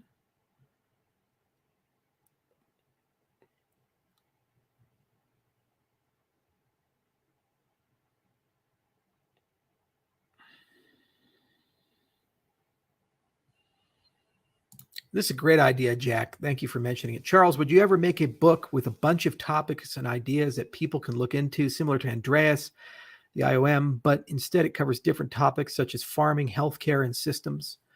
So I funded I participated in Kickstarter funding for something called The Book, the Civilization Reboot Manual. And basically it's a book that has instructions in it that if, apocalypse happens, that you'd be able to rebuild civilization. So it has a ton of knowledge inside of it. It's really, really cool stuff. And it gave me an idea to do just like that, of the different areas that I really do enjoy, whether it be AI or agriculture or medicine or crypto, to write kind of a book, and chapter by chapter goes through all of them. And then it would be nice to have a meta component where you have a theme that unifies all that knowledge. So there's like this syntopical meta discussion that occurs of a universal principle. To do that would take about 1 year to 2 years. And I does not have the time, but I will in the future.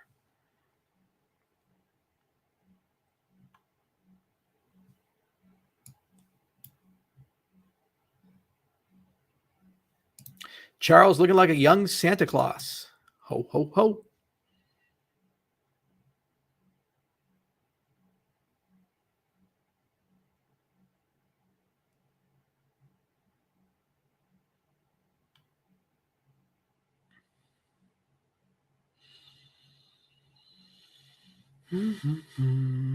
Charles, can you explain what a glacier drop is? So glacier drop is a subset of airdrops where if you hold an asset and a glacier drop targets it, you're entitled to that for a period of time. And to redeem it, you have to solve a puzzle. And that puzzle, generally speaking, is some form of a proof of elapsed time, like a VDF or something like that, or a computation, or potentially even a proof of human. If you don't solve it, then it gets swept away into another account, you lose it. So what's nice about this is that from a tax perspective, you don't have custody, you don't own that asset until you redeem it. And if you don't redeem it, you lose it. So it doesn't look like a glacier drop, or at least it's a fair interpretation that a glacier drop probably doesn't trigger a tax event for the user. The other thing is that if you add a KYC ML component to a glacier drop redemption process, you can blacklist people in certain jurisdictions from receiving it. So it's a generic term for doing a modified airdrop where you have to do something to redeem the thing.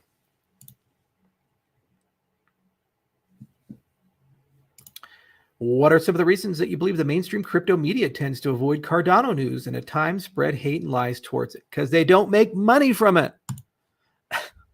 Somebody hates you, it's either because they're crazy, they have legitimate beef, or they don't make money. Or they're all three. It was so nice to see you. Well, thank you so much, Miss Kloss.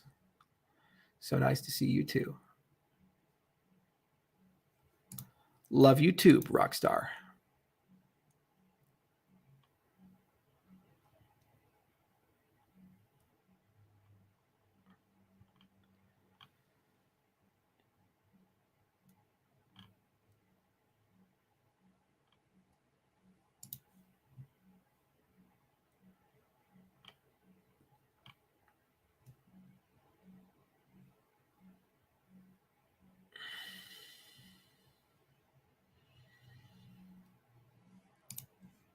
I am the founder of a not-for-profit state-of-the-art neural rehab center called VIP Neural Rehab in San Diego. I have extensive experience in motion analysis. Would love to help you out with your project. Well, Brad, you're another person that has won the Jeffrey Seiler lottery. And so I'm going to type his email one more time. And I would love for you to send an email, talk a bit more about your center. And if it's interesting to us, what we'll do is we'll go ahead and connect you to the health and wellness center that I have, and we can take the conversation from there. So there you go. You have it. Please send us an email.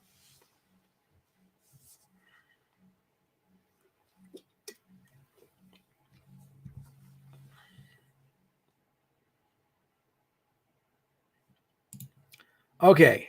I got an Amsterdam story for you guys. It's a good story. Story time. It's Saturday. Come on. Would you ever come to the Netherlands Cardano Summit? So I went to Amsterdam years ago. And when I was going there, a friend of mine said, hey, if you're ever bored, jet lagged, and you need something to do, late at night, go to De Wallen and get some waffles. It's like, what is De Wallen? They say it's the red light district. I was like, yeah, it sounds like a good way to get robbed or scammed or something. He's like, no, I'm serious, man. They open up these waffle stands at like 10 o'clock and they stay open late at night. And they're the best waffles you'll ever have in your life. I just blew them off. So I'm in my hotel. It's only like half a mile from the wall. I'm laying in bed, staring at the ceiling. I have terrible jet lag. I can't fall asleep. It's like 11:30. I was like, all right, I'm going to go try these waffles out. So I get up, I walk over to the wall, and sure enough, there's these waffle kiosks and there's these guys selling waffles and there's long lines. And I was like, wow, he wasn't lying to me. Apparently these waffles are pretty popular. So I wait in line and I go and I get one of the waffles there. And oh my God, it is the best fucking waffle I've ever had in my life.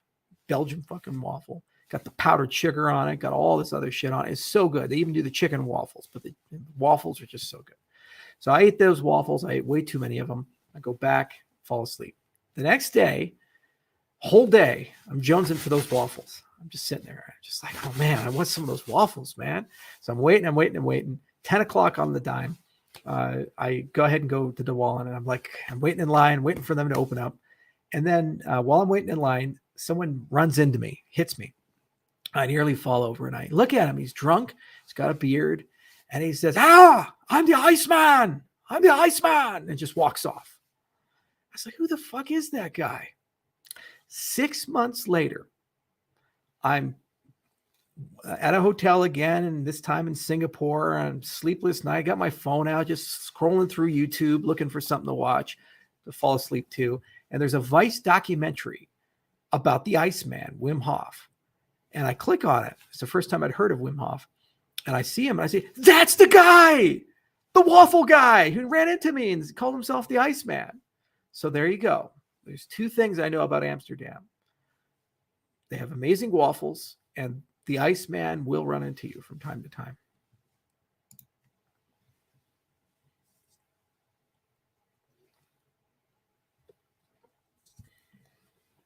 You guys didn't see that coming out, did you? Frosty reception. Charles, hello from Nostradamus. Good to see you, Terry. And thank you for the meditation email.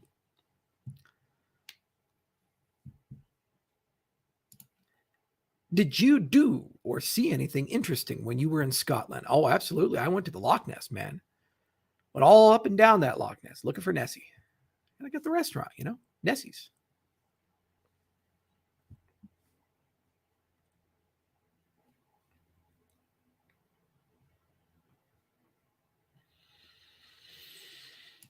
What do you think about Jordan Peterson? Now, that's an interesting one. Jordan Peterson is a brilliant man, absolutely brilliant guy. And he spent a huge amount of time in the intersection of narratives, storytelling, occultism and philosophy, and psychology.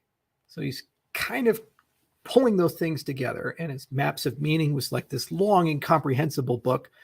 And if you look, he's almost like a Jungian, but he would never call himself that. But he's in the circle where he thinks a lot about narratives and storytelling and how people go through rites of passage in society. He's a deeply principled guy, and he has strong feelings about how people can co-opt society with narratives and control structures to remove freedom. So in general, when you take a look at a subversive philosophy that wants to come in and conquer a society, there are 4 stages to it. The first is indoctrination. You find some group of people, and those people you indoctrinate to your philosophy. Then they get really excited and fired up about it. And you make sure they're young people. So usually you do it through educational institutions. Then those people, when they grow up, they get political power. So they go into the institutions, okay, the government, Fortune 500 companies. And now being in positions of power, because they believe in that philosophy, they institutionalize that philosophy. Then, once the institutions believe in the philosophy, once they get to a critical mass, they criminalize any attempt to not adhere to the philosophy. And usually they criminalize it in a soft way to start, through control of language, through control of culture, social norms, and a concept of deplatforming, the other, exile. These types of things. And then what happens is the criminalization increases until there's actual imprisonment. And then the final stage is gulagging. The areas of society you can't convert or punish, you put them in camps and get rid of them. So this is a model that the KGB used for communist subversion. And if you take a look at the woke movement, there's a lovely book called Madness of the Crowds, where a lot of the communist stuff and postmodernist stuff, they just stopped writing about that. And the same people started writing, or their students started writing about the woke stuff. And so it's just there's an intellectual direct arrow that Murray wrote down and shows between how that philosophy connects to that. So Peterson, he collects stuff from the Marxist revolution, and he looks at the Soviet Union the same way Israel looks at Nazi Germany. He looks at it as the evil empire, and rightfully so. Tens of millions of people were systematically purged and killed, like more than 6 Holocausts worth of people over a 80-year period, excuse me. And there was just a systematic destruction of people. The Soviet system was so pernicious that they would venerate children who tattled on their parents and had got their parents arrested or executed. There's even statues they put up for that. So the state was God. It's always supreme, and you could never overcome the state. So any philosophy that tends to use the same tools and techniques as Marxism to try to get its way through indoctrination, institutionalization, criminalization, gulagging, Peterson, because of the way he's programmed, is going to be radically hostile to that. So he looked at the woke stuff, in particular, a subset of it, the trans stuff, and they're trying to get control over language. And in Canada, he perceived it to be criminalized. And so that's the hill he wanted to die on. And it made him famous. And since he's become famous, he's had this difficult transition where he's gone from an academic that no one cared about or listened to an international figure that has inspired or been reviled by millions of people. With best-selling books, thought leader, invited to speak, has podcasts, and every time he goes on, millions of people listen to him. So it's a huge transition for him on his own personal hero's journey. Obviously, it's caused him a lot of harm. He's had a lot of difficulty with that transition, the criticism, the fame, and he's had stumblings along the way. Like he's had drug issues and these things. He was going through a lot of family issues, and he started taking a few substances through a prescription. And like many people who get hooked, you don't just get hooked from street dealers. You can also get hooked from your lab coat dealer, your doctor. He got on stuff that was hard to get off, and it really hurt him. And it's tough to be in his position because when you strip him down to his layers, he's an understandable, a bit difficult academic who's very careful with his language and thinks about things in a very nuanced, complicated, layered way that involves personas and archetypes and psychology and myths and stories and these types of things. And he's in love with a certain way of living that wasn't so controversial not too long ago, and sees the new way as something that is basically a gateway drug to a system that killed 30 million people. When you look at him through that lens, you say, I kind of understand where he's coming from. There's probably some kernels of truth here. Let's sift through it and figure out what to keep and what not. And let's engage in an intellectual argument and debate. The problem is that the people who hate him believe him as basically a high priest of fascism and alt-rightism and feel that he's going to go and destroy society if he's allowed to exist. And so they want to deplatform him. Looks a lot like the criminalization, doesn't it? After you've been indoctrinated, people you can't silence, you gulag or criminalize, and you kick out. So he's just an interesting figure. And the fact that he exists tells you how bad things have gotten. Jordan Peterson would have not been popular or existed at all in 1980. But the dawn of social media and the absence of hope or meaning in a lot of people, especially young men, has created this phenomenon. And there's a lot of people that feel like he broadcasts straight to them and gives them structure and order in their lives, which is why he wrote the 12 rules and these other things. And I could definitely see how people use movements and religion to subvert and take over society. If you go back to the Nazi Party, for example, all the inner circle of the Nazis were occultists, and they created a new religion. Nazism was not just a political philosophy, it was a physical religion. It had rites and rituals and passages, and it had prescriptions for your children, the Hitler's Youth. The SS were the high priests of this thing. They took the Thule Society and Rosicrucian ideas, and they took ideas from the Volkish ideas that post-Bismarck reunified Germany and pulled these things together. They took some Viking philosophy. In fact, Jung even wrote an essay in 1936. He attended the Nuremberg rallies in the 30s, and the one that he attended had over 800,000 people, and he looked at it like a gigantic ritual, and he equated Hitler to Odin, being possessed by that spirit and that connection there. So there was a lot of neo-paganism that was blended into a very racist philosophy that became effectively a state-sponsored religion and death cult. That's why the Nazis were so incredibly dangerous. In fact, going back to the old Vikings, you had the berserkers and the Ulfhednars, so the wolfmen and the bearmen. They'd take drugs and fight in battle with bearskins and wolfskins naked with axes. Very terrifying people. Well, the Nazi soldiers took Pervitin, which was meth. And the whole army was just taking tons of fucking meth. That's why the Blitzkrieg was so effective. They could stay up and fight for days until their hearts stopped working. Okay, so they had a berserker culture inside the Nazi culture as well. So there was a lot of influence there in these things. So generally speaking, when you want to try to change the social order, you have to go beyond just a political ideology or philosophy. Generally, you create some form of a pseudo-religion. Wokeism is a pseudo-religion. It has high priests, it has rites of passage, it has special coded words, special language and vocabulary, consequences for disobeying it, ways to get redemption, check your privilege, these types of things, doctrine like CRT and the fragility training and all this other stuff that they do. And if you are a guy like Peterson, when you see that, you deconstruct it to those roots and you say this is a subversive, pervasive thing. And because its roots come from Marxism and they push in that particular direction, that if they are allowed to take over, they're probably going to do what the Marxists do. That's what he thinks. And that's why he takes it so seriously. It's not an ego trip. There's certainly some ego there, and he has difficulty with it, which is why he's had troubles and struggles. But there's deep down inside a worry that consumes him in that respect. So, and you see these things. The response ought to be like any other thought leader. You read Jung's essay on Hitler being Odin in 1936. It's not an endorsement.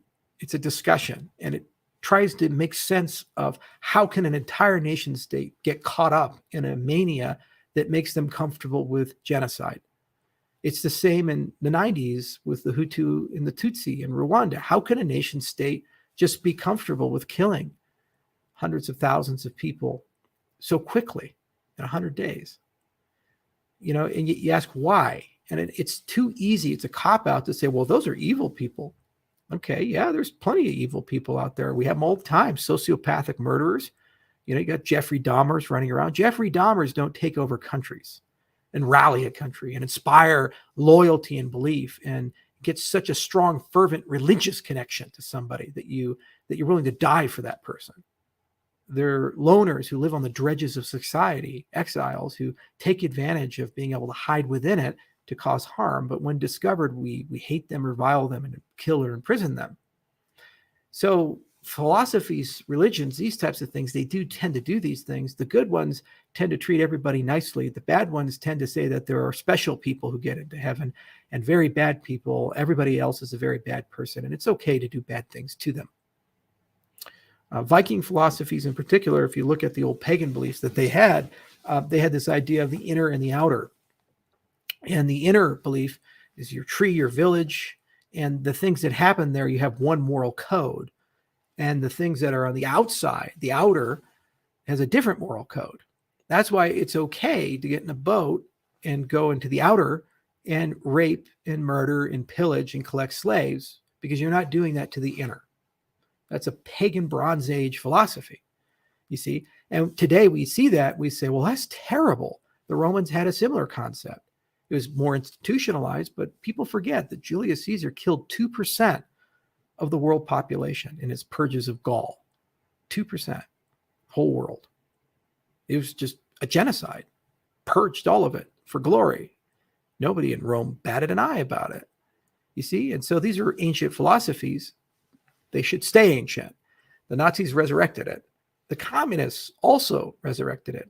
They created a social order of inner and outer, and anybody who was connected to the past was outer. Look at Generation Zero with Pol Pot as an example, or how Mao purged 50 million people. You see, so it's very dangerous anytime a philosophy materializes that has a concept of a club. And if you don't be pure and live within that club, you must be exiled, deplatformed, and hated, because you're very close, an inch away from that moving a little bit over to now we must use force because they're too dangerous to exist. That's why you see the hate speech stuff and these other things. It's very subversive from that perspective. So interesting guy, and there's just tons of these interesting things. You see them throughout history, and the more you look, the more everything rhymes. And by no means is he the only thinker. There's plenty of them floating around, and it's always fun to listen and hear. You don't have to agree with everything. In many cases, you may agree with very little.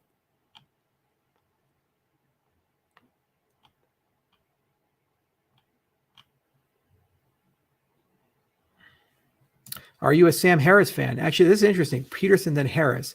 I used to listen to Harris all the time, but I think Harris has become co-opted by indoctrination in the left to a point where he's no longer credible.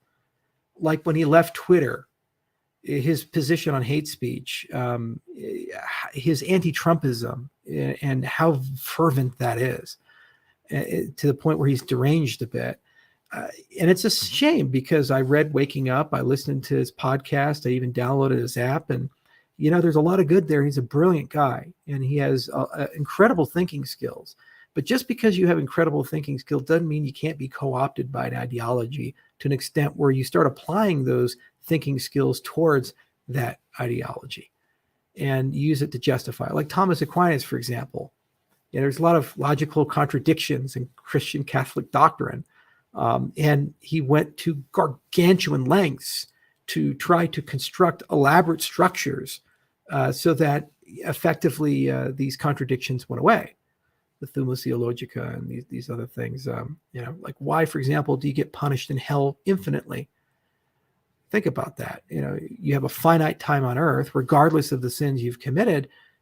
Why should you, for finite crimes, receive an infinite punishment?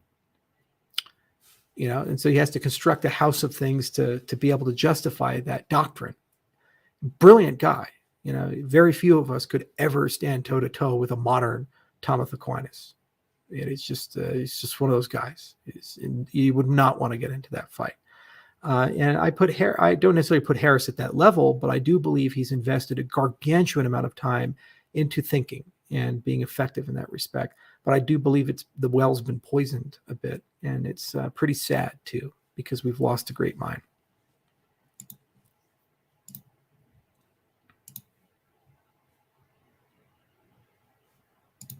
Why do we like the Massey? Why the Massey hat? Well, because I own a Massey Ferguson tractor.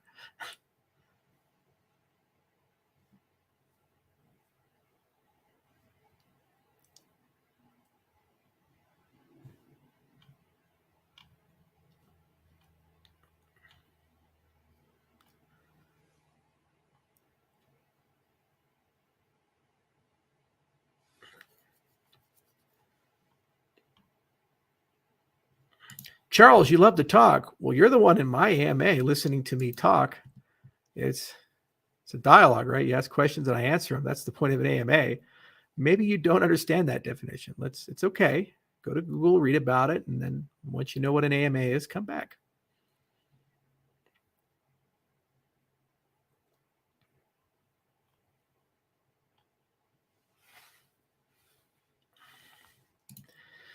Is fully homomorphic encryption on blockchain consistent with current AML legislation? It could be, but it does need a DID. Everybody involved has to be involved, and you have to have some form of view key to be able to verify the transactions.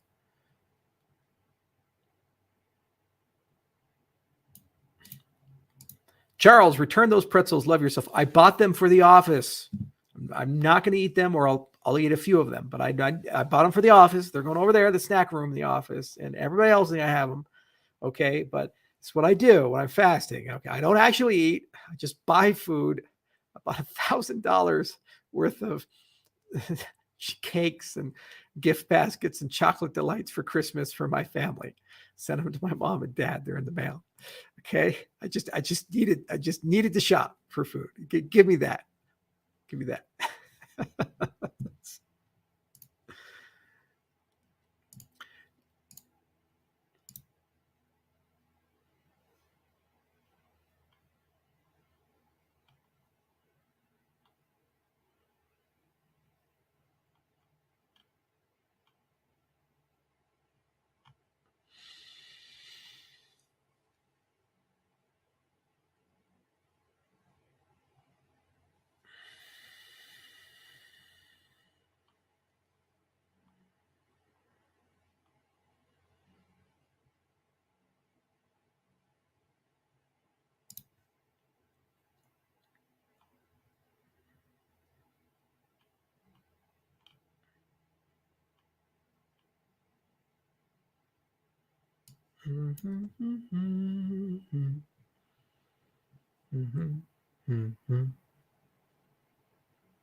Thoughts on Monero?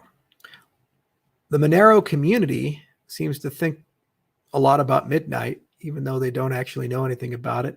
I don't know too much about Monero in its current state, about ring signatures and all the other things where it came from, but I haven't really looked too much into Monero for several years, so I'm not going to comment on Monero.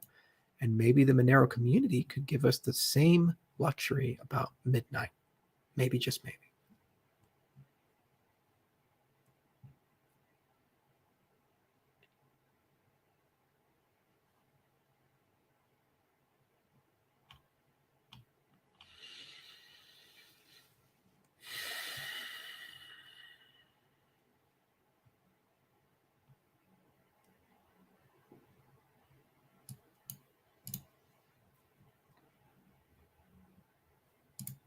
The best beer you've ever had. Okay, I was in Greece, in Athens, and there's this restaurant that's nearby the Acropolis Museum. It's called God's Restaurant. It's a tourist trap. And every Greek, like a lot of Greeks work for my company, and every Greek's like, why you go there? It's tourist trap. Don't go there. Only Malakas go there. And I was like, no, I love that food. It's good. And they have this big, thick mythos beer that they serve. Hot in the summertime, the sun's all over you. You go to the Acropolis and you come on down and you're sweaty. You sit down and you have your mythos beer. And you get your saganaki, you get your octopus, gyros, okay? Get these things and they just take them out, you eat them, and you drink the mythos beer. It's the best. The best. And you have an Acropolis view.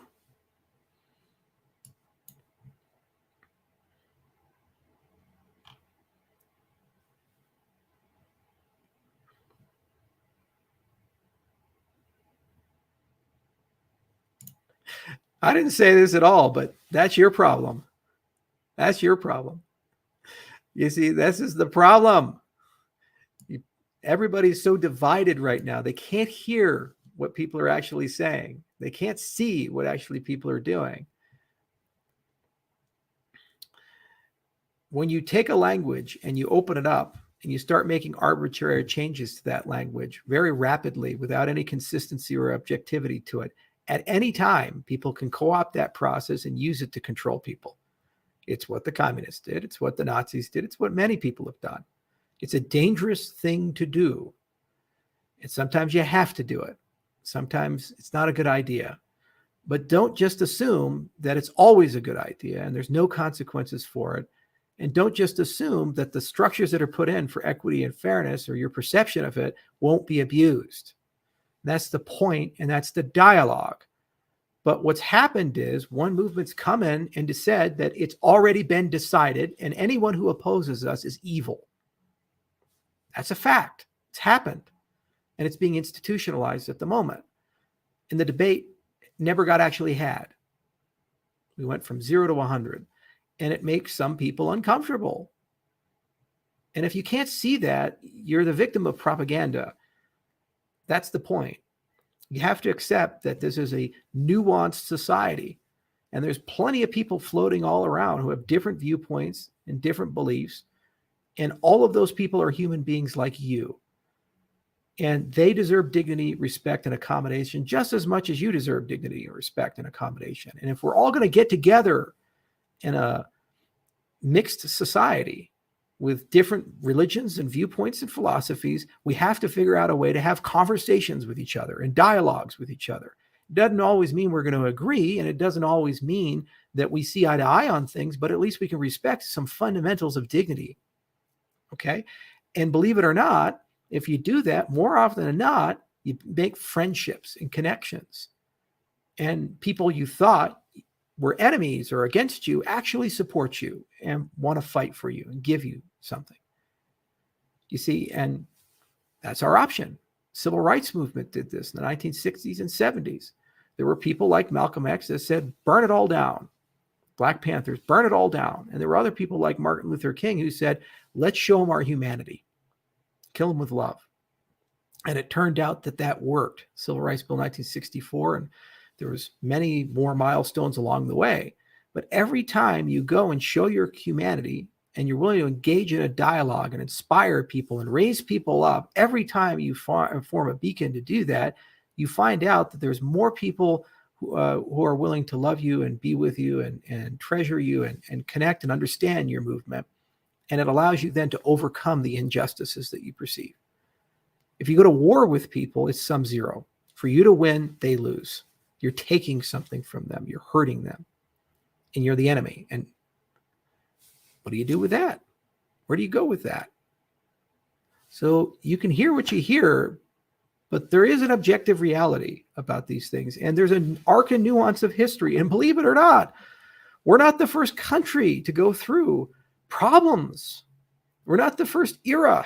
Our generation isn't the first generation to have existential challenges. Every generation has one. Every era of humanity has one. In a few generations' time, we're going to have transhumanism. And it's going to be a big issue because people are going to start augmenting themselves with genetic engineering, nanotechnology, and cybernetics. And then suddenly you're going to have a group of human supremacists, superhumans that are around, the wealthy. And these people will have abilities that most people could only dream of, and thus will be more competitive in a capitalist society. So those augmentations will make them and their inner circles forever overlords over society. How does capitalism account for that? How does capitalism account for AI killing a third or fourth of all the jobs in America, all the long-haul truckers, all the knowledge economy workers that are in an administrative role, like the paralegal that I just mentioned earlier? How does capitalism deal with that? That's what Andrew Yang has been talking about, right? So that's going to be a bigger issue for us than what we're going through right now. The problem is that you get to that from where we are today. So if we have the wrong foundations, those foundations will build up the wrong structures, and people have very different opinions. So for the sake of the argument, say the Nazis survived and they managed to get peace with everybody and keep their empire in Europe. Imagine how transhumanism would fit into eugenics. It wouldn't just be we're going to have augmented and non-augmented, to be everybody's augmented and there's no non-augmented left because they're like the Neanderthals, let's purge them. There were more than 20 species of hominids in addition to the Homo sapiens. They're all gone because we are the ones who are smarter, and we used that to eradicate all of them. So that could have happened had they existed because the foundations allowed that. So people who think about the foundations are very valuable, and the debate and conversation about foundations are very important. And this has everything to do with blockchain as well, because what blockchain does is encode these belief structures. Your level of privacy, your fundamental human rights behind your money, your identity, your right to vote, your right to access a marketplace, your freedom of association, your freedom of expression, all those things that we take for granted because we think they're permanent. Turns out for all of human history, they haven't been. It's a very rare blip in the Enlightenment where we've had them. And even still, there are people trying to take them away every day. You can use these systems to preserve and protect them. or you can use these systems to guarantee that you don't have them. The next generation is going to have to deal with a lot of really crazy shit. AIs being smarter than us, that transhumanism stuff, and it's tough. And people write about it, like Nick Bostrom, and AI and the Problem of Control. There's all kinds of great books. Life 3.0 is another one. Yuval Harari and Homo Deus. It's an interesting future. I'd like to believe we can lay the right foundations today with some prescience behind them so that when we get to that future, we have enough wisdom to survive it. Otherwise, the 20th century would just be the opening act of the horrors of the 21st century, and they will be far worse than anything anyone could possibly imagine. I don't want to live in that world, and I don't think you do either. So, anyway, as Paul Harvey would say, that's the rest of the story. Thank you all for listening. It's been a great 2 hours. Good to end on a philosophical high note. And until next time, see you guys soon. Cheers.